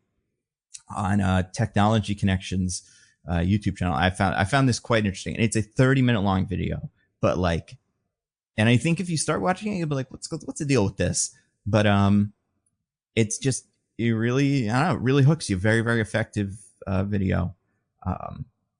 And yeah, I love that. Also, you know who else had a video that came out the other day that I really liked? Sarah Zed had a video about narcissism. Have either you guys seen this? It came out yesterday, so it's kind of new. I didn't watch it, but I saw that it existed. Fascinating, because like, basically, for the pitch for this is like, narcissism is one of those words that people throw around when you talk about President Trump or, Caesar Catalina or whatever. But besides the fact that we as a society don't really understand it, like we as like an actual pathology talking about it, we're mostly getting it wrong. There are like TikTok influencers whose whole thing is to just be like, there are secret narcissists around you. Here's how you spot them. Their eyebrows are big and bushy. That's a narcissist. Watch out for them. And then the further into it, like any good rabbit hole video, the more you find out about what else these people believe and like what's behind all this weird, like narcissism. YouTube is fucking weird. So Sarah Zed is like a YouTuber who makes videos about a lot of stuff. Like, she made one about like DashCon and like, the Onceler. And then she made videos about like serious things that are cool. Like this. And by serious things that are cool, I guess I mean like social issues generally. But yeah, I would say the Narcissist Scare video that she just put out yesterday is pretty good. And so weird. So yeah, anybody that watches it, when you make it to like the 2.5 hour, or not 2.5, excuse me, 2/3 of the way through it, you hit the fun surprise, and it's like, holy shit. It's one of those. So great stuff. What are we doing next week, you guys? Just kidding. We know what we're doing next week. It's Joker 2. Folie à deux. A movie that I saw yesterday. Yeah, they did weird screenings. Like, they weren't like a press thing. It was just like fan screening. Yeah. And I was like, I don't want to, because you're such a huge fan. Yeah, you're a fan, so I mean, I have my Joker poster that I got at the screening right here. The guy gave it to me as I walked in, and I rolled it up and creased it a bunch, but I was like, I will keep this. I will say, like, there was a part I went really out of my way to get to a movie theater that I could go to that was kind of empty, because so many of the ones in like the area and all over, like, if you want to go to New York or whatever, all packed. But I was like, listen, I'll get COVID to watch a fucking full screening of Deadpool Wolverine opening day. If I get COVID watching Joker 2 Folie à Deux 4 days early, I will never forgive myself. So I tried to find a slightly less packed theater. The experience was overall was good. In fact, without saying anything about the movie, there were guys who in the bathroom after the movie, one of them started talking about the movie, and his friend said, dude, I'm not talking about the movie till we get in the car. I'm not going to spoil it for people that are in the bathroom. Wow. And I wanted to pay this person or something. Just such good behavior. Everyone should learn from his example. So yeah, it brings out the best in people. Joker 2 Folie à Deux. Wow. Because they realize we live in a society. Exactly. Which means you have a responsibility to the people around you. Yeah, it's one of those things that cuts both ways if you really think about it. But yeah, next week Joker 2 Folie à Deux, very exciting. Any plugs, DJ? Yeah, so Roses and Rejections, check it out. We're going to be covering new season of Love is Blind, which premieres as of we're recording this, so check it out. Yeah, saw like a news story about it or something. Oh, that it's terrible or something? No, I think they did something where like there's two sisters that end up dating the same guy in the pods or something like that. Oh, let's go. Let's go. So that seemed kind of interesting. Yeah. So that's exciting. So check that out. Roses and Rejections on the Pop Break Network.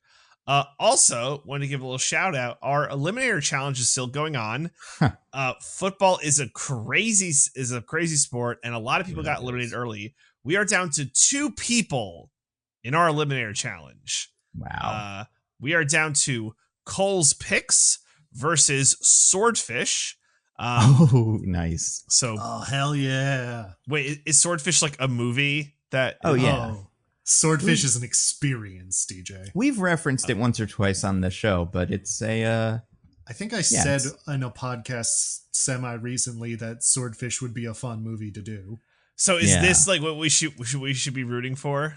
No offense to Cole. Listen, up to Cole, whichever fine listener wins, I'm sure they'll pick some exquisite trash for us. Yeah, there's plenty of other movies that I have liked and think would be great for the podcast, but Swordfish is a pretty wild movie, especially one scene that I see talked about every so often because it's I'm so silly. certain I know the one you mean. Yeah.